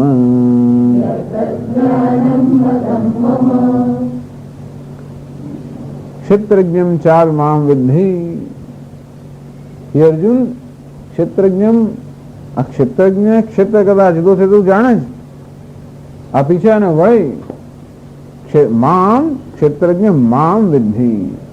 એ ક્ષેત્ર કરતા જુદો જે ક્ષેત્રજ્ઞ નો દ્રષ્ટા ક્ષેત્રજ્ઞ છે એ હું છું એમ પણ તું જાણ. આ પીછે આટલું પણ જાણવાની જરૂર છે કે આ ક્ષેત્રજ્ઞ ક્ષેત્ર કરતા જુદો છે. ટૂંકમાં પહેલું પગથિયું એ છે કે આત્મા અનાત્માનો વિવેક થાય અને હું અનાત્માનો સાક્ષી છું એ પ્રકારનું જ્ઞાન થાય. એટલા માટે પહેલા આ પ્રકારે પંચકોશ વિવેક અને અવસ્થાત્રય વિવેક અને શરીરત્રય વિવેક આ બધો વિવેક કરવામાં આવતા છે. એટલે હું આ નથી મનોબુદ્ધિ અહંકાર ચિત્તાહમ ન શ્રોત્ર જીવે ન ઘ્રાને તે ન વ્યોમ ભૂમિ ન તેજો નો વાયુ નથી નથી નથી. તો હું કોણ છું? કોણ અહમસ્મી, તો હું કોણ છું? સદસી પછી કહેવામાં આવે એ જયારે એક સ્થિતિ પહોંચે કે હું આ ક્ષેત્ર કરતા ભિન્ન છું એ પ્રકારનું જયારે જ્ઞાન થાય ત્યારે કહેવામાં છે કે હે અર્જુન, કે હે જિજ્ઞાસુ, તું જે તારી જાતને ક્ષેત્ર કરતા ઉપાધિ કરતા ભિન્ન માને છે એ તું ક્ષેત્રજ્ઞ વાસ્તવમાં નારાયણ છે, પરમ બ્રહ્મ છે. એને કહીએ તો કામ લાગે. જે ક્ષેત્ર સાથે તાદાત્મ્ય પામેલો છે અને પોતાને શરીર ને બુદ્ધિ માનતો હોય એને કહે કે તું નારાયણ છે, એ કઈ કામ નથી કરતું. એટલે પહેલા શ્લોકમાં જે કહેવામાં આવ્યું એ જ્ઞાન જેને પ્રાપ્ત કર્યું એને જયારે બીજો શ્લોક કહેવામાં આવે ત્યારે બરોબર જેમ ખીરી પર હથડો વાગે અને બરોબર અંદર બેસી જાય એવી રીતે આગળ તરત જ આ વાક્યની અસર થાય. એટલે પહેલા તો હું આ ઉપાધિ કરતા ભિન્ન છું એનું દ્રષ્ટા છું એ જ્ઞાન, અને પછી એ દ્રષ્ટા જે છું એ સર્વનો આત્મા છું, એ જ નારાયણ છું, પરમ બ્રહ્મ છું, સમગ્ર જગતનું અધિષ્ઠાન છું. ક્ષેત્રજ્ઞમ ચાપિમામ વિદ્ધિ સર્વક્ષેત્રેષુ ભારત.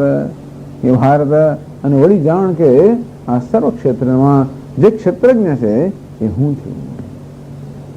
આમ સર્વ ક્ષેત્રેષુ એ બહુવચન થયું.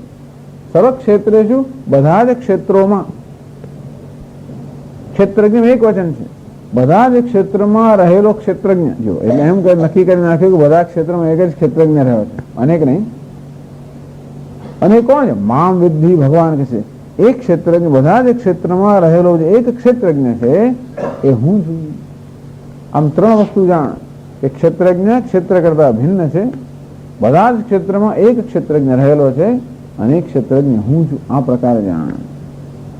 બસ તો અર્જુન વધારે કઈ જાણવાનું નહીં રહે. ક્ષેત્ર ક્ષેત્રજ્ઞ જ્ઞાનમ યત્ત જ્ઞાનમ મતમ મમ. યત ક્ષેત્ર ક્ષેત્રજ્ઞ જ્ઞાનમ. આ ક્ષેત્ર અને ક્ષેત્રજ્ઞ બંનેનું જે જ્ઞાન છે એ જે જ્ઞાન છે હે અર્જુન, એ જ ખરું જ્ઞાન છે, એ જ સમ્યક જ્ઞાન છે, એ જ યથાર્થ જ્ઞાન છે, એવો મારો અભિપ્રાય છે. બસ આટલું જીવનમાં જાણી લે, પછી બારે બીજું જાણવું હોય તો તારી મરજી, ન જાણવું તો કંઈ ખૂટવાનું નથી, એવું મારો અભિપ્રાય છે. ભાષ્યમાં સમજાવે છે. ભાઈ નીલકંઠ મહારાજ તો સમજાવે છે ચ શબ્દનો અર્થ તો આગળ બરાબર છે, પણ એ ચ એટલે કે અને ક્ષેત્રજ્ઞમ છે અભિમાન વિદ્ધિ, અને ક્ષેત્રજ્ઞ પણ હું છે એમ જાણ. અને એટલે શું? પેલું ક્ષેત્ર પણ હું છું, છેલ્લું પછી વળી થયું પેલું ક્ષેત્ર પણ હું જ છું. એનું એવું કે ક્ષેત્રજ્ઞ ક્ષેત્ર કરતા જુદો છે, ક્ષેત્ર પણ હું જ છું. કઈ રીતે? ન છે મત્સ્થાની ભૂતાની. એ ક્ષેત્ર પણ ખરેખર મારા, હું જેનું અધિષ્ઠાન છું, મારામાં ક્ષેત્રનું કોઈ અસ્તિત્વ નથી. એ ક્ષેત્ર પણ વાસ્તવમાં મારી જ અભિવ્યક્તિ છે એ પણ જાણ. એટલે મારા સિવાય કશું છે જ નહીં. એક જ વસ્તુ ક્યાં ક્યાં કરે છે. હજી મારા સિવાય કઈ નથી. બસ હું જ છું. એટલે બીજે બધા એમ કે તું જ છું એમ કે, પણ તો એક જ કે હું જ છું બધું.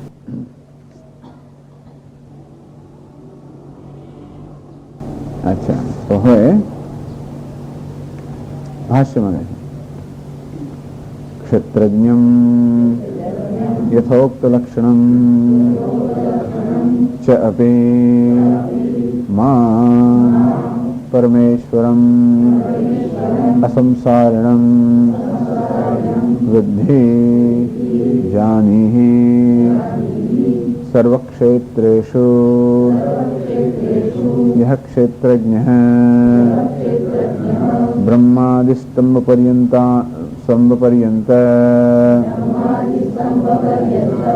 अनेक क्षेत्रोपाधि प्रविभक्तः तम निरस्त सर्वोपाधि भेदम सद सदादि शब्द प्रत्यय अगोचरम विद्धि इति अभिप्रायः. ક્ષેત્રજ્ઞમ યથોક્ત લક્ષણમ, એનું લક્ષણ આગળના શ્લોકમાં કહેવામાં આવ્યું. ક્ષેત્રજ્ઞ જે ક્ષેત્ર કરતા ભિન્ન છે એવો ક્ષેત્રજ્ઞમ. યથોક્ત લક્ષણમ ચ અપી, અને વળી એ ક્ષેત્રજ્ઞ પણ હું છું. પરમેશ્વરમ અસંસાર મામ પરમેશ્વરમ અમ સંસારણ વિદ્ધિ જાણી. એટલે ક્ષેત્રજ્ઞમ મામ ચ અપી વિદ્ધિ. ક્ષેત્રજ્ઞમ વિદ્ધિ અને ક્ષેત્રજ્ઞમ મામ ચ અપી ઇતિ વિદ્ધિ. તો ક્ષેત્રજ્ઞમ મામેવ વિદ્ધિ. હવે તેનો અર્થ થાય છે કે ક્ષેત્રજ્ઞ જે ક્ષેત્ર કરતા જુદો છે એ હું છું. એ પ્રકારે હું કોણ છું? પરમેશ્વરમ, પરમ ઈશ્વર. ઈશ્વર તો ખરો, શાસક તો ખરો, પરમ ઈશ્વર, જેનો કોઈ શાસક જ નથી એવો પરમેશ્વર, સર્વ સ્વતંત્ર, અસંસારિણમ, સર્વ સંસાર ધર્મથી રહિત, જે ક્યારે પણ સંસારી નથી એવો મુક્ત, નિત્ય મુક્ત જે પરમેશ્વર છે. વિદ્ધિ જાણી યહ અશનાયા વિપાસે શોકમ મોહમ જરા મૃત્યુમ અત્યેતિ. બૃહદારણ્યકો પ્રશ્ન કહે છે એ પરમાત્મા કેવો છે? અશનાયા વિપાસે, ભૂખ અને તરસ, શોક મોહમ, શોક અને મોહ, જરા મૃત્યુ, વૃદ્ધાવસ્થા અને મૃત્યુ અત્યેતિ. અર્થાત આ ભૂખ અને તરસ અને શોક અને મોહ અને વૃદ્ધાવસ્થા મૃત્યુ આ બધું જેને સ્પર્શ કરતા અત્યેતિ, આ બધા જ ઉપર બેઠેલો છે. આ બધાનું અતિક્રમણ કરીને જે રહેલો છે. અર્થાત આ બધાની કોઈ જગ્યા, આ બધાનો ક્યાંય સ્પર્શ નથી. તો આ બધાનો જેને સ્પર્શ નથી, આ બધાના સ્પર્શ જે મુક્ત છે. અસંગો નહીં સજ્જતે, એ સવંગ છે અસંગ, એ ક્યારે પણ જે આ બધામાં આસક્ત થતો નથી. અશીર્યો નહીં શીર્યતે, એ ક્યારે પણ એનું ક્યારે પણ એ વિચરણ થતું નથી, એનું ક્યારેય ક્ષય થતો, નાશ થતો નથી. કેમ? કારણ કે એ નષ્ટ નથી થઈ જાય, એનું ક્યારેય નાશ નથી. ટૂંકમાં નાશ થવાનું કશું કોઈ લક્ષણ એમ નથી. કશું દરેકમાં લક્ષણ તો જ ક્યાં થઈ શકે ને. તો જેવી રીતે બધા લક્ષણ જોઈએ ને કે ફલાણું થવાનું લક્ષણ છે કે નહીં, એમાં ડોક્ટર થવાનું લક્ષણ એમાં દેખાય જ કે નહીં, એન્જિનિયર થવાનું લક્ષણ, જમાઈ થવાનું લક્ષણ વગેરે વગેરે લક્ષણો જોઈએ આવે, લક્ષણો છે કે નહીં. તેમ પરમાત્મામાં કોઈ લક્ષણ નથી. એને આસક્ત થવા માટે, બદ્ધ થવા માટે, દુઃખી થવા માટે, મરવા માટેના કોઈ લક્ષણ એનામાં છે જ નહીં. એટલા માટે એ ક્યારે પણ ન અશીર્ય, એ કેવો છે? ક્યારે પણ નાશ ન થાય. અસંગ, એ ક્યારે પણ આસક્ત ન થાય. આવી રીતે ન વ્યથતે ન રિષ્યતે, એની ક્યારેય વ્યથા ન થાય, વ્યથા એને સ્પર્શી ના શકે. ન રિષ્યતે, એની ક્યારે પણ ઈજા ન થાય, કોઈ ઈજા એને સ્પર્શી ના શકે. અગૃહ્યો નહીં ગૃહ્યતે, એને ક્યારે ગ્રહણ ના કરે, કોઈ એને પકડી ના શકે. બધાની પકડાય ને તો પછી એને કોઈ પ્રભાવમાં લાગે, પણ એ અગૃહ્યો નહીં ગૃહ્યતે, કોઈના વડે પકડાય નહીં. એટલે ટૂંકમાં પકડાવા માટેનું, દુઃખી થવા માટેનું, શોક માટેનું, બદ્ધ થવા માટેનું, મૃત્યુ માટેનું અજ્ઞાન વાળાનું કોઈ લક્ષણ એનામાં છે જ નહીં. એટલે કે અસંસારી, એને સંસારી કહેવાય જેનામાં દુઃખી થવા માટે અને મરવા માટે અને અજ્ઞાન વાળા લક્ષણો હાજર નામ સંસારી. પરમાત્મા છે અસંસારી. વિદ્ધિ વિજાની અર્જુન તું જાણ. નક્ષત્રજ્ઞમ સાંખ્ય દૃશ્યાદ અન્યમેવ વિદ્ધિ. અર્જુન એટલું પૂરતું નથી કે આ ક્ષેત્રજ્ઞને માત્ર ક્ષેત્રથી ભિન્ન હોય એટલું જાણે, કીધું મામ ચાપ વિદ્ધિ, પરંતુ એક ક્ષેત્રજ્ઞ જે ક્ષેત્ર અન્ય છે એ હું છું એમ પણ જાણે. હવે એક ક્ષેત્રજ્ઞ હું જે છું એમ પણ જાણે. સર્વ ક્ષેત્રેષુ એક ક્ષેત્રજ્ઞ તમ મામેવ વિદ્ધિ. તેથી બધા જ ક્ષેત્રની અંદર, બધી ઉપાધિની અંદર એક ક્ષેત્રજ્ઞ છે, એક જ પુરુષ છે, એ હું છું એ પ્રકારે તું જાણ. એ બતાવ્યું સર્વ ક્ષેત્રેષુ ભારત. સર્વ ક્ષેત્ર બધા જ ક્ષેત્રમાં ક્ષેત્રજ્ઞ એક જ છે. જેમ બધા જ બલ્બમાં એક જ વીજળી હોય કે બધા જ તરંગોમાં એક જ જળ હોય, બધા અલંકારોમાં એક જ સુવર્ણ હોય, તે રીતે બધી જ ઉપાધિમાં એક જ ક્ષેત્રજ્ઞ છે. સર્વ ક્ષેત્રેષુ યહ ક્ષેત્રજ્ઞ. બધા જ ક્ષેત્રનું એક જ નિરીક્ષક છે, એક જ સાક્ષી છે. બ્રહ્માદિ સ્તંભ પર્યંત અનેક ક્ષેત્રોપાધિ વિભક્ત. જે જાણે કે વિભક્ત હોય એમ લાગે છે, જેમ એક અગ્નિ અનેક બધા તણખામાં વહેંચાઈ ગયો એમ લાગે છે. વહેંચાઈ જે ગઈ છે લાકડાની કરચ વહેંચાઈ ગઈ છે, પરંતુ એ લાકડાની કરચ કે ઉપાધિના સંયોગને કારણે અગ્નિ પણ જાણે કે અનેક તણખામાં વહેંચાઈ ગયો હોય. અંતે રીતે આ લાકડાની કરચ આપણી ઉપાધિ છે પણ અનેક છે. એ ઉપાધિ સાથે જાણે કે સંયોગ રહેલો આત્મા પણ અનેકમાં વિભક્ત થઈ ગયો હોય. ઉપાધિમાં બધા પ્રકારની વિવિધતા અને વિષમતા છે. બ્રહ્માજીથી માંડીને પેલું ઘાસના તણખલા સુધીના બધા જે જીવો છે, કેટલી બધી વિવિધતા ઉપાધિમાં અને વિષમતા પણ કેટલી બધી. કોઈ ઉત્કૃષ્ટ, કોઈ નિકૃષ્ટ, કોઈ સારો, કોઈ ખરાબ, કોઈ પાપી, પુણ્યશાળી, ધનવાન, ગરીબ, અનેક પ્રકારની વિષમતાઓ, અનેક પ્રકારની વિવિધતાઓ. ધનવાનમાં અનેક વિવિધતાઓ, ગરીબમાં અનેક વિવિધતાઓ, બધામાં પાછી વિવિધતાઓ. કોઈ બે સમાન નથી. ભગવાને કઈ રચના કરેલી છે. તેથી ક્યારે આપણને કંટ્રોલ આવે છે. કદાચ કે કોઈ બે વસ્તુ સમાન નથી, બે પાંદડા સમાન નથી. તમે પાંદડા જોઈને આનંદ માણતા હો તો પાંદડા જોયા જ કરો.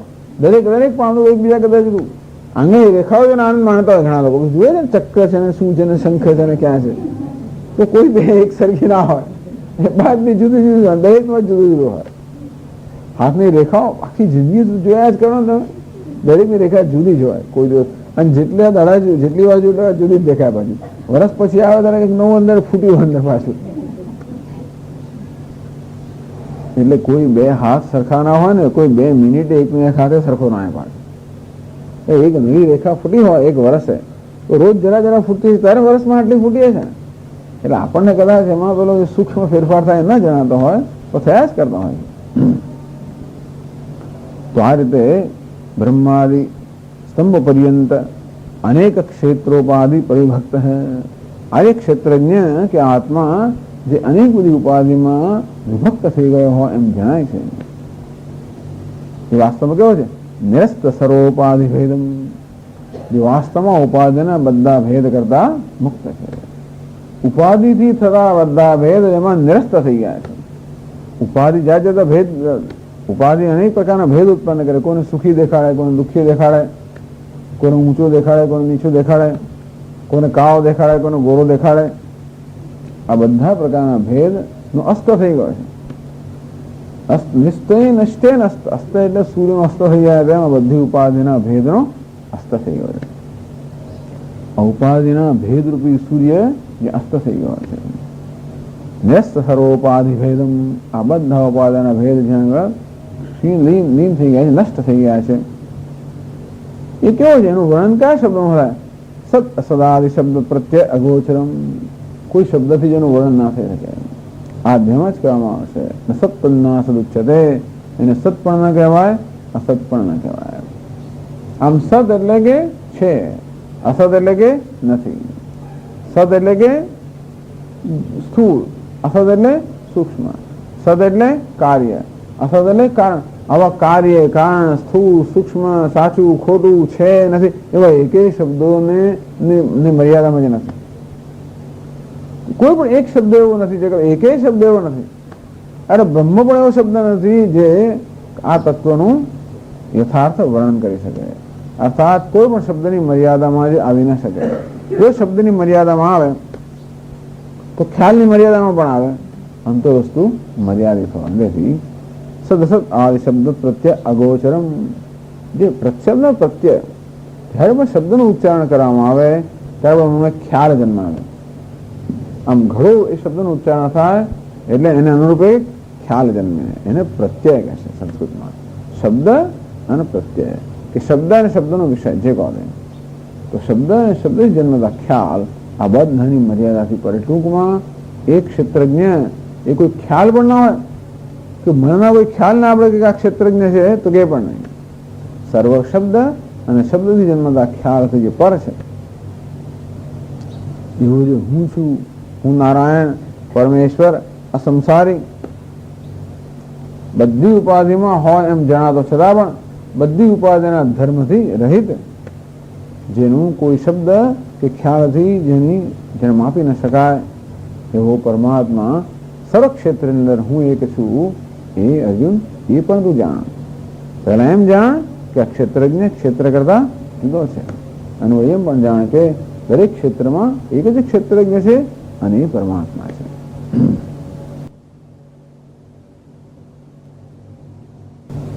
એ જ કે છે આગળ પછી કહે છે હે ભારત યસ્માદ ક્ષેત્ર ક્ષેત્રજ્ઞ ઈશ્વર યાથાત્મ્ય વ્યતિરેકેણ ન જ્ઞાન ગોચરમ અન્યત અવશિષ્ટમસ્તિ તસ્માદ ક્ષેત્ર ક્ષેત્રજ્ઞયોઃ જ્ઞેયભૂતયોઃ યत् જ્ઞાનમ ક્ષેત્ર ક્ષેત્રજ્ઞો येन ज्ञानेन विषयीक्रियेते तज्ज्ञानं सम्यग्ज्ञानम् इति मतम् अभिप्रायः मम ईश्वरस्य विष्णोः.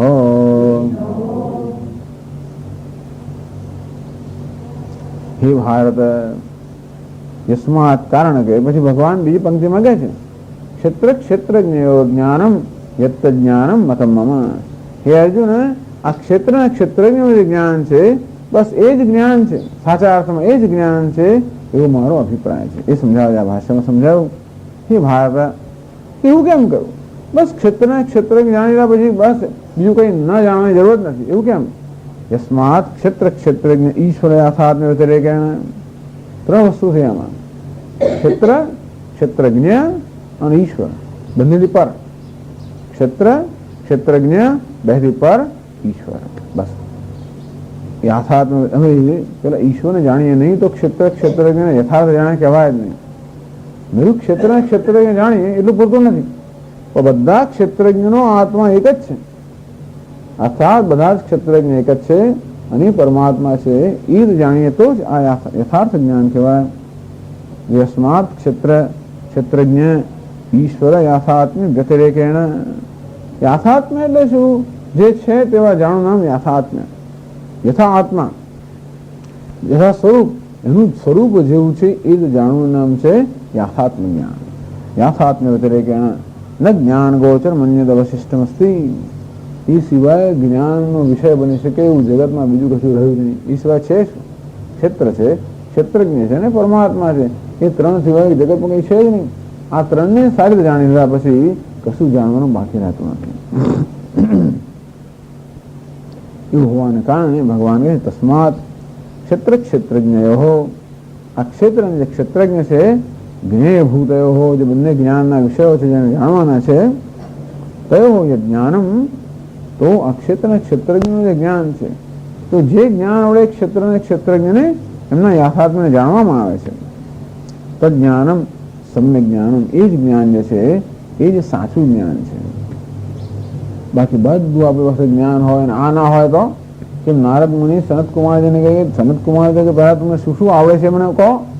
નારદ મુનિએ મોટી લાંબી યાદી આપી, કેટલી બધી વસ્તુ હું જાણું છું, જેટલી બધી 64 કળા બધી જાણતા હતા. ત્યારે સનત કુમાર આ તો ખાલી નામ છે, આ તમે જે જાણો છો એ તો માત્ર નામ જ છે, જે ખરું જાણવાનું છે એ જાણ્યું નથી. એટલે આ બધું જાણીએ છતાં પેલું ના જાણ્યું, એક રાહ વગરના મીડા જો થઈ ગયો. એ જાણ્યું ને પછી આ કશી વિગતો ના જાણે તો પણ ચાલે. એટલે કારણ કે તત્વ જાણી લેવાનું જેવું છે. આખા જગતના કણે કણને આપણે ગણવા જવાનું નથી કે કેટલા તારાઓ અને નક્ષત્રો એવું ગણીને તો પણ એનો પત્તો નથી. પરંતુ આ બધું એક જ તત્વની અભિવ્યક્તિ છે એ જાણી લીધું એટલે બધાને જાણ્યું કહેવાય. એક ઘડાને બરોબર જાણ્યું કે આ તો માટી જ છે, ભાઈ બધા ઘડાને જાણી લીધા. અને તે રીતે આ સમગ્ર અસ્તિત્વ જે છે એનું આ જે તત્વ છે, ક્ષેત્ર, ક્ષેત્રજ્ઞ અને ઈશ્વર, તો જેના વડે આ જ્ઞાન થાય છે એ જ્ઞાન સમ્યક જ્ઞાન છે, યથાર્થ જ્ઞાન છે, એ સાચું જ્ઞાન છે, અનિવાર્ય જ્ઞાન છે, એ જ જ્ઞાન છે, એવો મારો અભિપ્રાય છે. મારો અભિપ્રાય એટલે વિષ્ણુ ભગવાનનો એ પ્રકારનો અભિપ્રાય છે. ઓકે,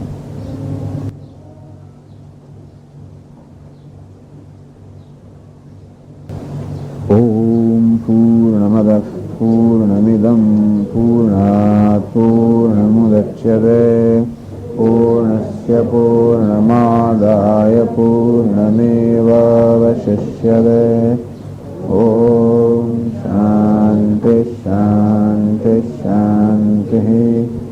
શંકરં શંકરાચાર્યં કેશવં બાદરાયણં સૂત્રભાષ્યકૃતો વંદે ભગવन्तौ પુનઃ પુનઃ. ઈશ્વરો ગુરુરાત્મેતિ મૂર્તિભેદવિભાગિને વ્યોમવદ્વ્યાપ્તદેહાય દક્ષિણામૂર્તયે નમઃ. ઓમ શાંતિ શાંતિ શાંતિ. હરિ ઓમ શ્રી ગુરુભ્યો હરિ ઓમ.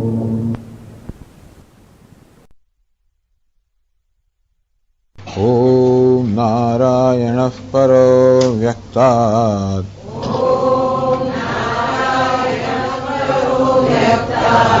અંડમવ્યક્તસંભવम् અંડસ્યાन्तસ્ત્વિમે લોકાઃ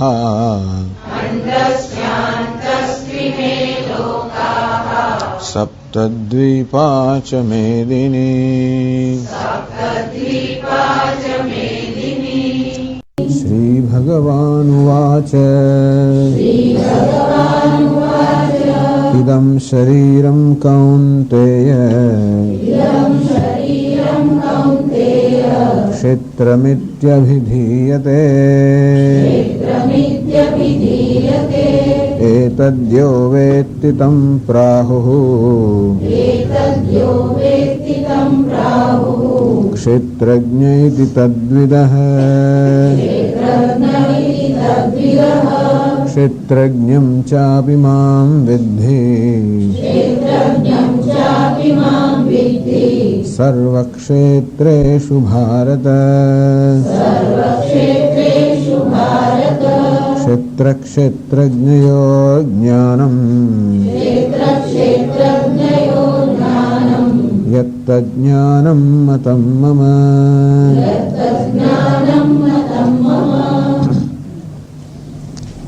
ક્ષેત્રજ્ઞં ચાપि માં વિદ્ધિ. ક્ષેત્રજ્ઞં યથોક્તલક્ષણં ક્ષેત્રજ્ઞં.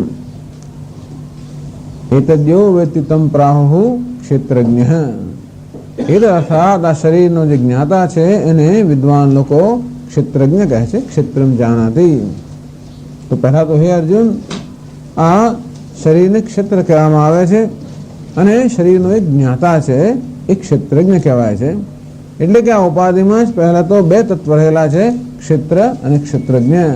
આ ક્ષેત્ર અને ક્ષેત્રજ્ઞ આ બે તત્વો જે છે એના સંયોગમાંથી આ પાર્થ કે અહંકાર જન્મેલો છે કે જીવ જન્મેલો છે. એટલે પહેલા એ જાણવાની જરૂર છે કે જેને હું કહું છું હું ની અંદર આ બે તત્વ છે, ક્ષેત્ર અને ક્ષેત્રજ્ઞ. ક્ષેત્ર એ દૃશ્ય છે, ટૂંકમાં દૃક અને દૃશ્ય.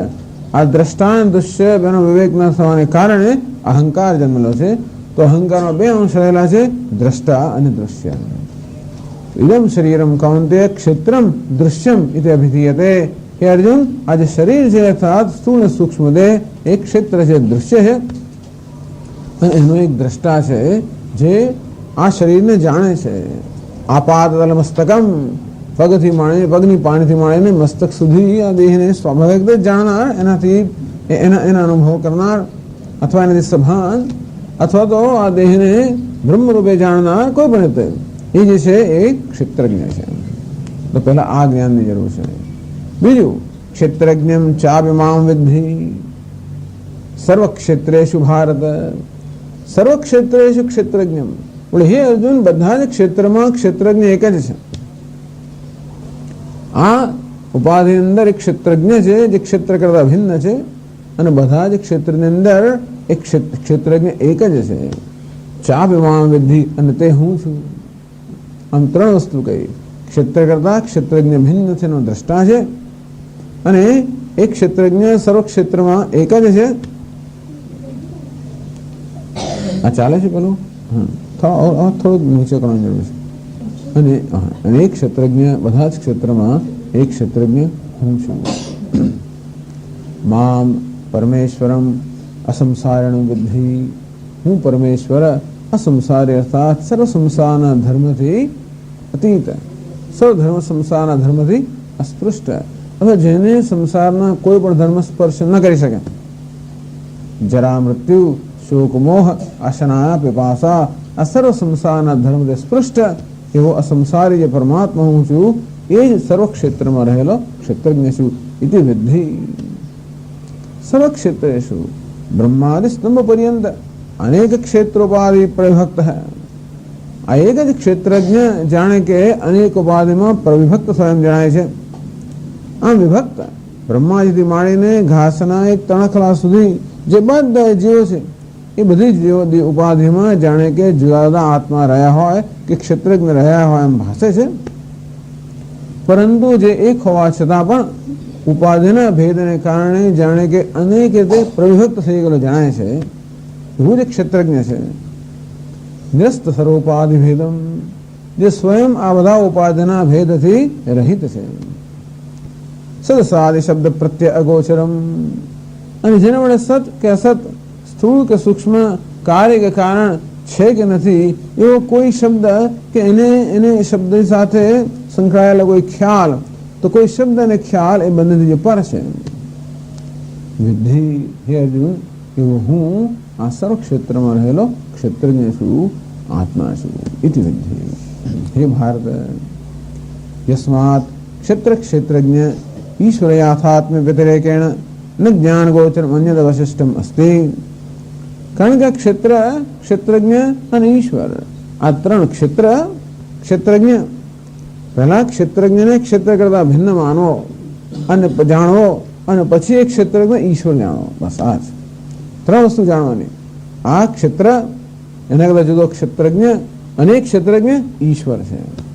બસ તદ વ્યતિરેકેણ ન જ્ઞાન ગોચરમ અન્યદ અવશિષ્ટમ અસ્તિ. હે અર્જુન, એ સિવાય જાણવા યોગ્ય કશું છે જ નહીં, કે જાણવાનું કશું નથી રહેતું. ભગવાન કહે છે ક્ષેત્રમાં આખા જગતનો સમાવેશ થઈ જાય, અને એના દ્રષ્ટા એટલે ક્ષેત્રજ્ઞ, અને બંનેનું અધિષ્ઠાન એટલે ઈશ્વર. બસ આ રીતે જયારે જાણવામાં આવે, ન જ્ઞાન ગોચરમ અન્યદ અવશિષ્ટમ અસ્તિ, અર્થાત જે તત્વ સર્વવ્યાપી છે અને વળી સર્વથી અતીત છે એ બંને જાણી લીધું. તસ્માત ક્ષેત્ર ક્ષેત્રજ્ઞયો જ્ઞેય ભૂતયો જ્ઞાનમ યત તજ્ઞાનમ સમ્યક જ્ઞાનમ ઇતિ મે મતમ. અંતેથી આ ક્ષેત્ર અને ક્ષેત્રજ્ઞ અને બંનેના અધિષ્ઠાનરૂપ જે બ્રહ્મ કે ઈશ્વર જે છે, બસ એનું જ્ઞાન એ જ મારા મતમાં સમ્યક જ્ઞાન છે, એ જ સાચું જ્ઞાન છે. બીજું બધું જ્ઞાન ક્યાં તો ખોટું હોય કે અધૂરું હોય. આ જ્ઞાન કેવું છે? સાચું છે અને પૂર્ણ જ્ઞાન છે. આ સમજાવ્યા પછી હવે જીવેશ્વરયો એકત્વ ઉત્તમ આક્ષેપતિ. આમાં તો આ મહાવાક્ય થઈ ગયું. ક્ષેત્રજ્ઞમ ચાવિમામ વિદ્ધિ સર્વ ક્ષેત્રેષુ ભારત.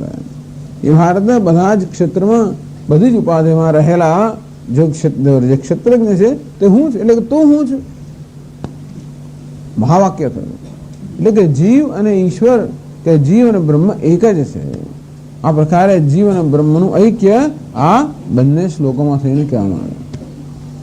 આક્ષિપતિ જ્યારે પણ આ ઐક્યનું શ્રવણ કરીએ એટલે ઘણા બધા પ્રશ્નો મનમાં ઉપસ્થિત થતા હોય છે. કારણ કે આ જે ઐક્ય જીવ અને ઈશ્વરનું ઐક્ય અર્થાત એ ઈશ્વર મારો આત્મા છે, હું ઈશ્વર અભિન્ન છું. આ સમજ આપણે જ્યારે શાસ્ત્રના શ્રવણ જન્મે ત્યારે એ સમજ આપણા જે અનુભવો છે એ અનુભવમાં ઘણો બધો એ અનુભવથી ઘણી વિરુદ્ધ હોય એમ જણાય છે. આપણો અનુભવ હંમેશા દ્વૈતના ક્ષેત્રમાં રહેલો છે. હું ભિન્ન છું, જગત ભિન્ન છે, ઈશ્વર ભિન્ન છે, આ પ્રકારના ભેદભાવનો આપણો અનુભવ રહેલો છે. અને તેથી હું કેવી રીતે ઈશ્વર હોઈ શકું અને હું ઈશ્વર હોઉં તો પછી શું, તો પછી આ ભેદભાવ છે એ શું?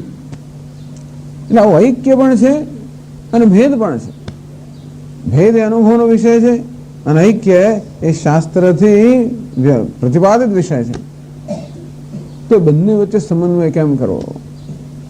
આ ભેદનો જે આપણો અનુભવ થઈ રહ્યો છે શાસ્ત્રે પ્રતિપાદિત કરેલા સત્યથી શું વિરુદ્ધ છે કે આ બંનેનો સમન્વય થઈ શકે? જો અદ્વિતીય અદ્વૈત એ જગતનું તત્વ હોય તો પછી આ ભેદભાવ કેમ હોઈ શકે? અને ભેદભાવ જો હોય તો અદ્વૈત કેમ હોઈ શકે? આવો પ્રશ્ન જન્મે છે. અને તેથી કેવી રીતે આ અદ્વૈત તત્વના જ્ઞાનનો આપણા જીવનમાં સમન્વય કરવો એ મહત્વનું છે. માત્ર આપણે સમજે એટલું પૂરતું નથી. એ સમજ આપણા સમગ્ર જીવનમાં વ્યાપ્ત થઈ જાય, એ સમજ આપણા વર્તનમાં વ્યાપ્ત થઈ જાય, એ સમજ આપણા જીવનમાં ઉતરે તો જ પછી એ સમજ આપણા માટે ફળદાયી નીવડે. જો સમજ માત્ર સમજના ક્ષેત્રમાં રહી જાય તો બરાબર, જુદી વસ્તુ છે. એ સમજ જ્યારે આપણા વ્યવહારના ક્ષેત્રમાં ત્યારે જ આવે જ્યારે આ વ્યવહાર સાથે પણ આપણે સમન્વય કર્યો ત્યારે. એને જ કે બ્રહ્મજ્ઞાન એને જ કહેવાય જેને બધા એના જ્ઞાનનો બધી વસ્તુઓ સમન્વય થયેલો છે. એટલે ભલે ને ભેદભાવમાં વ્યવહાર કરતો હોય, ભલે ને ભેદભાવની પ્રતીતિ થતી હોય, અને છતાં પણ ભેદભાવ કોઈ રીતે એના અદ્વૈત જ્ઞાનનો વિરોધી નથી. એ કેવી રીતે? એવું હોવું તો જોઈએ જ. શ્રુતિ જ્યારે એમ કહે છે કે વાસ્તવમાં અદ્વૈત તત્વ છે અને આપણો અનુભવ તો દ્વૈતના ક્ષેત્રમાં છે, તો પછી એવું કેવી રીતે બને જેથી આ દ્વૈત અને અદ્વૈત ભિન્ન નથી અથવા તો એ વિરુદ્ધ નથી, એકબીજાથી વિરુદ્ધ નથી? અદ્વૈતનું જ્ઞાન અને દ્વૈતનો અનુભવ એ બેના વિરુદ્ધ, એકબીજાના વિરુદ્ધ નથી. એ કઈ રીતે? તો એ સમજાવવા માટે આ પ્રશ્ન ઉપસ્થિત કરે છે અને પછી એનું સમાધાન કરે છે. હવે એ ઘણી લાંબી ચર્ચા માટે બરાબર કટિબદ્ધ થવાની જરૂર છે. કટિબદ્ધ, તૈયાર માત્ર નહીં પરંતુ બરાબર આમ પટ્ટા પહેરીને આમ રણ મેદાનમાં જવા મળે આપણે તૈયાર થઈએ ને તેવી રીતે ઘણી વાર ઠંડીની અંદર આમ બરાબર ચારે બાજુ બરાબર કઈ નહીં ઠંડીનો સામનો કરવા મળે. અને તે રીતે હવે પછી જે ચર્ચા આવશે એનો સામનો કરવા માટે કટિબદ્ધ થવાની જરૂર. આજે જરૂર નહીં પડે એટલી બધી, પણ જરૂર પડશે ખરી. પ્રશ્ન કરે છે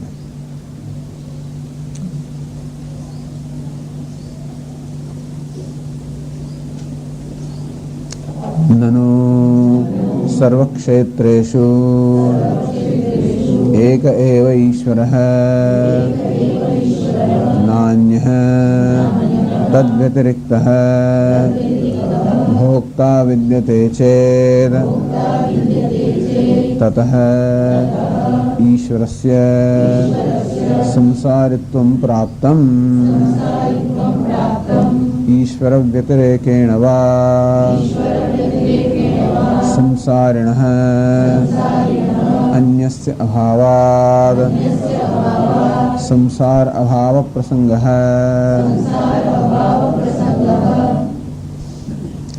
નનુ સર્વ ક્ષેત્રેષુ એક એવ ઈશ્વરઃ. બધા જ ક્ષેત્રમાં બધી જ ઉપાધિની અંદર બધી જ ઉપાધિમાં આપણે પુરુષને પ્રકૃતિ શબ્દો વાપર્યા કે ક્ષેત્રજ્ઞને ક્ષેત્ર, ઉપાધિ એટલે ક્ષેત્ર. આ બધા જ ક્ષેત્રમાં બધી જ ઉપાધિમાં એક ઈશ્વર એવ, માત્ર એક ઈશ્વર એ જ બધી ઉપાધિમાં રહેલો ક્ષેત્રજ્ઞ હોય, આત્મા હોય. નન્ય તદ વ્યતિરિક્ત ભોક્તા વિદ્યતે. આપણે કહેવા પ્રમાણે અમને એમ કે અત્યારે ઈશ્વર છે, આ ઉપાધિમાં એક ભોક્તા કરતા ભોગતા રહેલો છે, જીવ છે. ઈશ્વર એના કરતા ભિન્ન છે અને આ જીવ પોતાનાથી ભિન્ન જગતનો ઈશ્વરનો વગેરે અનુભવ લઈ રહ્યો છે. એ પ્રકારનો અમારો ખ્યાલ હતો. આપના કહેવા પ્રમાણે તો દરેક સર્વ ઉપાધિમાં જે ભોગતા રહેલો છે એ વાસ્તવમાં ઈશ્વર જ છે અને ઈશ્વર કરતા બીજો કોઈ ભોગતા કે જીવ નથી. બે એક જ છે. તો બે એક હોય તો કાં આમ થઈ શકે, જીવેશ્વરે હોય એકત્વે જીવસ ઈશ્વર એવા તસ જીવ એવા અંતર્ભાવ. જીવ ને ઈશ્વર એક જ હોય તો ક્યાં તો નરો જીવ જ છે, નરો ઈશ્વર છે, બેમાંથી એક વસ્તુ. એમ જયારે કહે કે જીવ અને ઈશ્વર એક જ છે તેનો અર્થ એવો થયો કે ક્યાં તો નરો જીવ જ છે અને ઈશ્વર નથી, અથવા નરો ઈશ્વર છે, જીવ નથી. બરોબર ને? તો જીવ ને ઈશ્વરનું એકત્વ કહેવાય ને. બેન એક ક્યારે કહેવાય?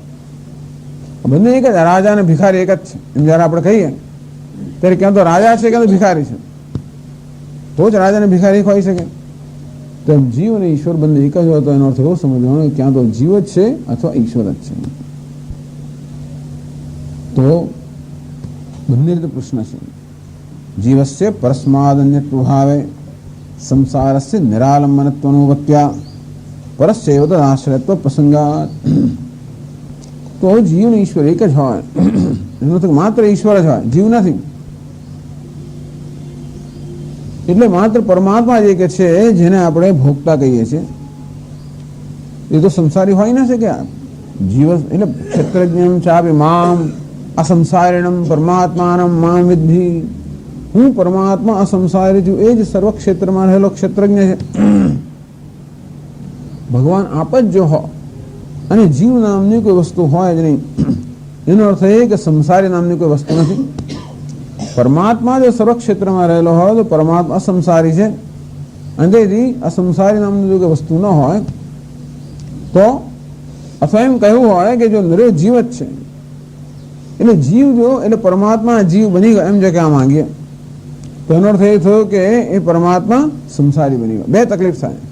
ક્યાં તો પરમાત્મા જ હોય ને જીવ હોય જ નહીં તો સંસાર ન હોઈ શકે, અને જીવ જ હોય ને પરમાત્મા ન હોય તો મોક્ષ ન હોઈ શકે. પરમાત્મા જીવ બની ગયો હોય, અત્યારે પરમાત્મા નામનું કોઈ વસ્તુ રહી ન હોય અને માત્ર જીવ જ હોય તો સંસારી છે અન્ય કોઈ જ નથી, તો પછી એને તો એ સંસારીનો સ્વભાવ હોય તો મોક્ષ શક્ય નથી. અને જીવ નામનું કોઈ તત્વ હોય જ નહીં અને માત્ર પરમાત્મા જ હોય તો પછી સંસાર ન હોઈ શકે. એ જ કહ્યું ન અન્ય તદ વ્યતિરિક્તો ભોક્તા વિદ્યતે છે તતઃ ઈશ્વરસ્ય સંસારિત્વ પ્રાપ્તમ. તો કે ઈશ્વર જો જીવ બની ગયો હોય કે તો ઈશ્વરસ્ય સંસારિત્વ પ્રાપ્તમ. આ બધો સંસાર કોનો છે? ઈશ્વરનો છે. ઈશ્વર મોટો સંસારી છે. આપણો તો માત્ર એક જ ક્ષેત્રમાં રહેલા ક્ષેત્રજ્ઞ છે, પણ ઈશ્વર કેવો છે? બધા ક્ષેત્રમાં રહેલો ક્ષેત્રજ્ઞ. અને બિચારા કેટલું દુઃખ, જરા તારા સુખ પણ મળતો હશે, મુખ્યત્વે દુઃખ. અને તેથી મહાસંસારી. અથવા ઈશ્વર વ્યતિરેકેણ વા સંસારિણ અન્યસ્ય અભાવાત. અથવા આમ કહેતો નહીં, અમે એમ નથી કહેતા, અમે કહીએ જીવ ઈશ્વર છે, એનું તો કે જીવ નામની વસ્તુ નથી. તો ઈશ્વર વ્યતિરેકેણ વા સંસારિણ અન્યસ્ય અભાવાત. અને તો માત્ર ઈશ્વર જ હોય, એનાથી અન્ય સંસારી નામની કોઈ વસ્તુ જો ન જ હોય, સંસાર અભાવ પ્રસંગ તો સંસાર ન હોઈ શકે. એટલે અહીં જે ભોગતા છે કે જીવ છે ઈશ્વર હોય તો એ તો સંસારી હોવાને કારણે સંસાર ન હોઈ શકે. અને એ જે છે જો જીવ જ હોય તો પછી એ ઈશ્વર સંસારી બની ગયો. તો ક્યાં તો ઈશ્વરને સંસારી જાહેર કરવો પડે અથવા તો સંસાર નામની વસ્તુ નથી એ જાહેર કરવું પડે. તો કે બહુ સારું, શું વાંધો છે? તો કહે છે આગળ તચ્ચ ઉભયમ અનિષ્ટમ બંધમોક્ષ તદ્ધેતુ શાસ્ત્ર અનર્થક્ય પ્રસંગાત प्रत्यक्षादिक प्रमाण विरोधाच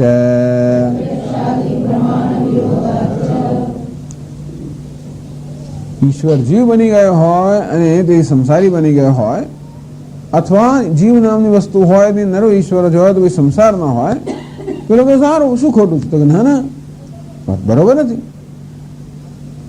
जो संसार होय ज नहीं तो पछी आ बधुं शेने माटे छे बंध बंध मोक्ष तद्हेतु शास्त्र अनर्थक्य प्रसंगात बे शास्त्र छे एक बंधनु शास्त्र छे अने बीजुं मोक्षनु शास्त्र छे बंधनु शास्त्र अर्थात जीव बद्ध छे ए मानीने ए स्वीकारने रचायेलुं शास्त्र एटले कर्मकांड तो कर्मकांड में एटले आज अंदर रहेलो छे जीव ए भोगता छे अर्थात एने घणो बधो उपभोग करवो छे घणो अनुभव लेवा छे एने अनुभव त्यारे आपणे प्राप्त करी शकीए ज्यारे आपणे कर्म करीए અને તેથી વેદનો જે કર્મકાંડ વિભાગ છે એ આ જીવને અનેક પ્રકારના કર્મનો આદેશ આપે છે જેથી પોતાના કર્મના પરિણામે એ ઈચ્છિત ફળ ભોગવી શકે કે ભોગતા છે હવે ભોગતા નામનો કોઈ હોય જ નહીં સંસારી જો કોઈ હોય જ નહીં તો પછી કોને આ બધો ઉદ્દેશ ને કોને ઉદ્દેશને આ બધું કહેવામાં આવે છે કે તું અમુક યજે તું અનુયજન કર આ કર્મ કર આવું કોને ઉદ્દેશને કહેવામાં આવે છે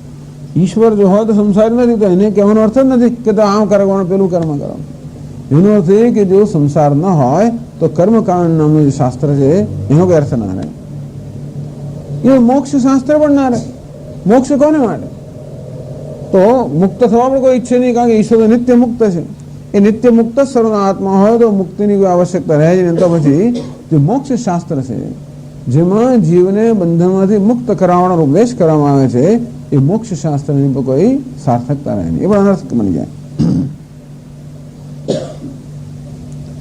बंध मोक्ष तद्धेतु शास्त्र अनर्थक्य प्रसंगात बीजू जो आ ईश्वर जीव बनी गयो होय ईश्वर संसारी बनी गयो होय अने तेनी संसारनो स्वभाव होय तो ईश्वर नामनो कोई मुक्त तत्व रही नहीं तो मोक्ष शक्य नहीं कारण के मोक्ष क्यारे शक्य हो ईश्वर जो होय तो અને આપણે ઈશ્વરને પ્રાપ્ત કરી શકવાના હોઈએ એવો જ આ સંસારી મુક્ત પૂર્ણ પરમાત્મા હોય એને પ્રાપ્ત કરો એનું નામ મોક્ષ તો પૂર્ણ પરમાત્મા હોય જ નહીં અને એ જ જો જીવ હોય એનો અર્થ એ કે પરમાત્મા નામની કોઈ હસ્તેવ રહી જ નહીં તો આપણે કોને પ્રાપ્ત કરવાનું તો જીવનમાં કંઈ ધ્યેય જ રહ્યું નહીં ને સંસાર જ જો જીવનું સત્ય હોય તો પછી સંસાર સત્ય હોય તો જીવનમાં બીજું કોઈ ધ્યેય રહ્યું જ નહીં તો આ મુક્તિનો ઉપદેશ કરવાના શાસ્ત્રો છે અનર્થક બની જાય બધી રીતે શાસ્ત્ર અનર્થક બની જાય જો સંસાર હોય જ નહીં તો સંસાર મુક્ત થવાની જરૂર નથી તોય શાસ્ત્રની જરૂર નથી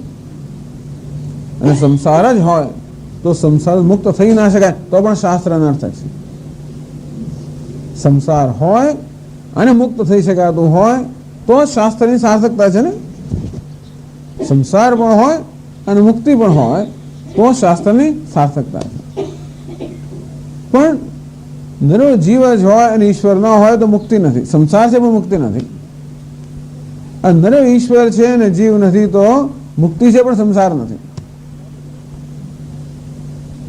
ક્યાં તો તમારે સ્વીકારવું પડે કે નરો સંસાર જ છે અને મુક્તિ નથી અથવા સ્વીકારવું પડે કે મુક્તિ છે ને સંસાર નથી તો એકમાં મોક્ષ શાસ્ત્ર અનર્થક થઈ જવાનું બીજામાં બંધ શાસ્ત્ર અનર્થક થઈ જવાનું ટૂંકમાં શાસ્ત્ર અનર્થક કે નિરર્થક થઈ જાય અનર્થક અને નિરર્થક થઈ જવાનું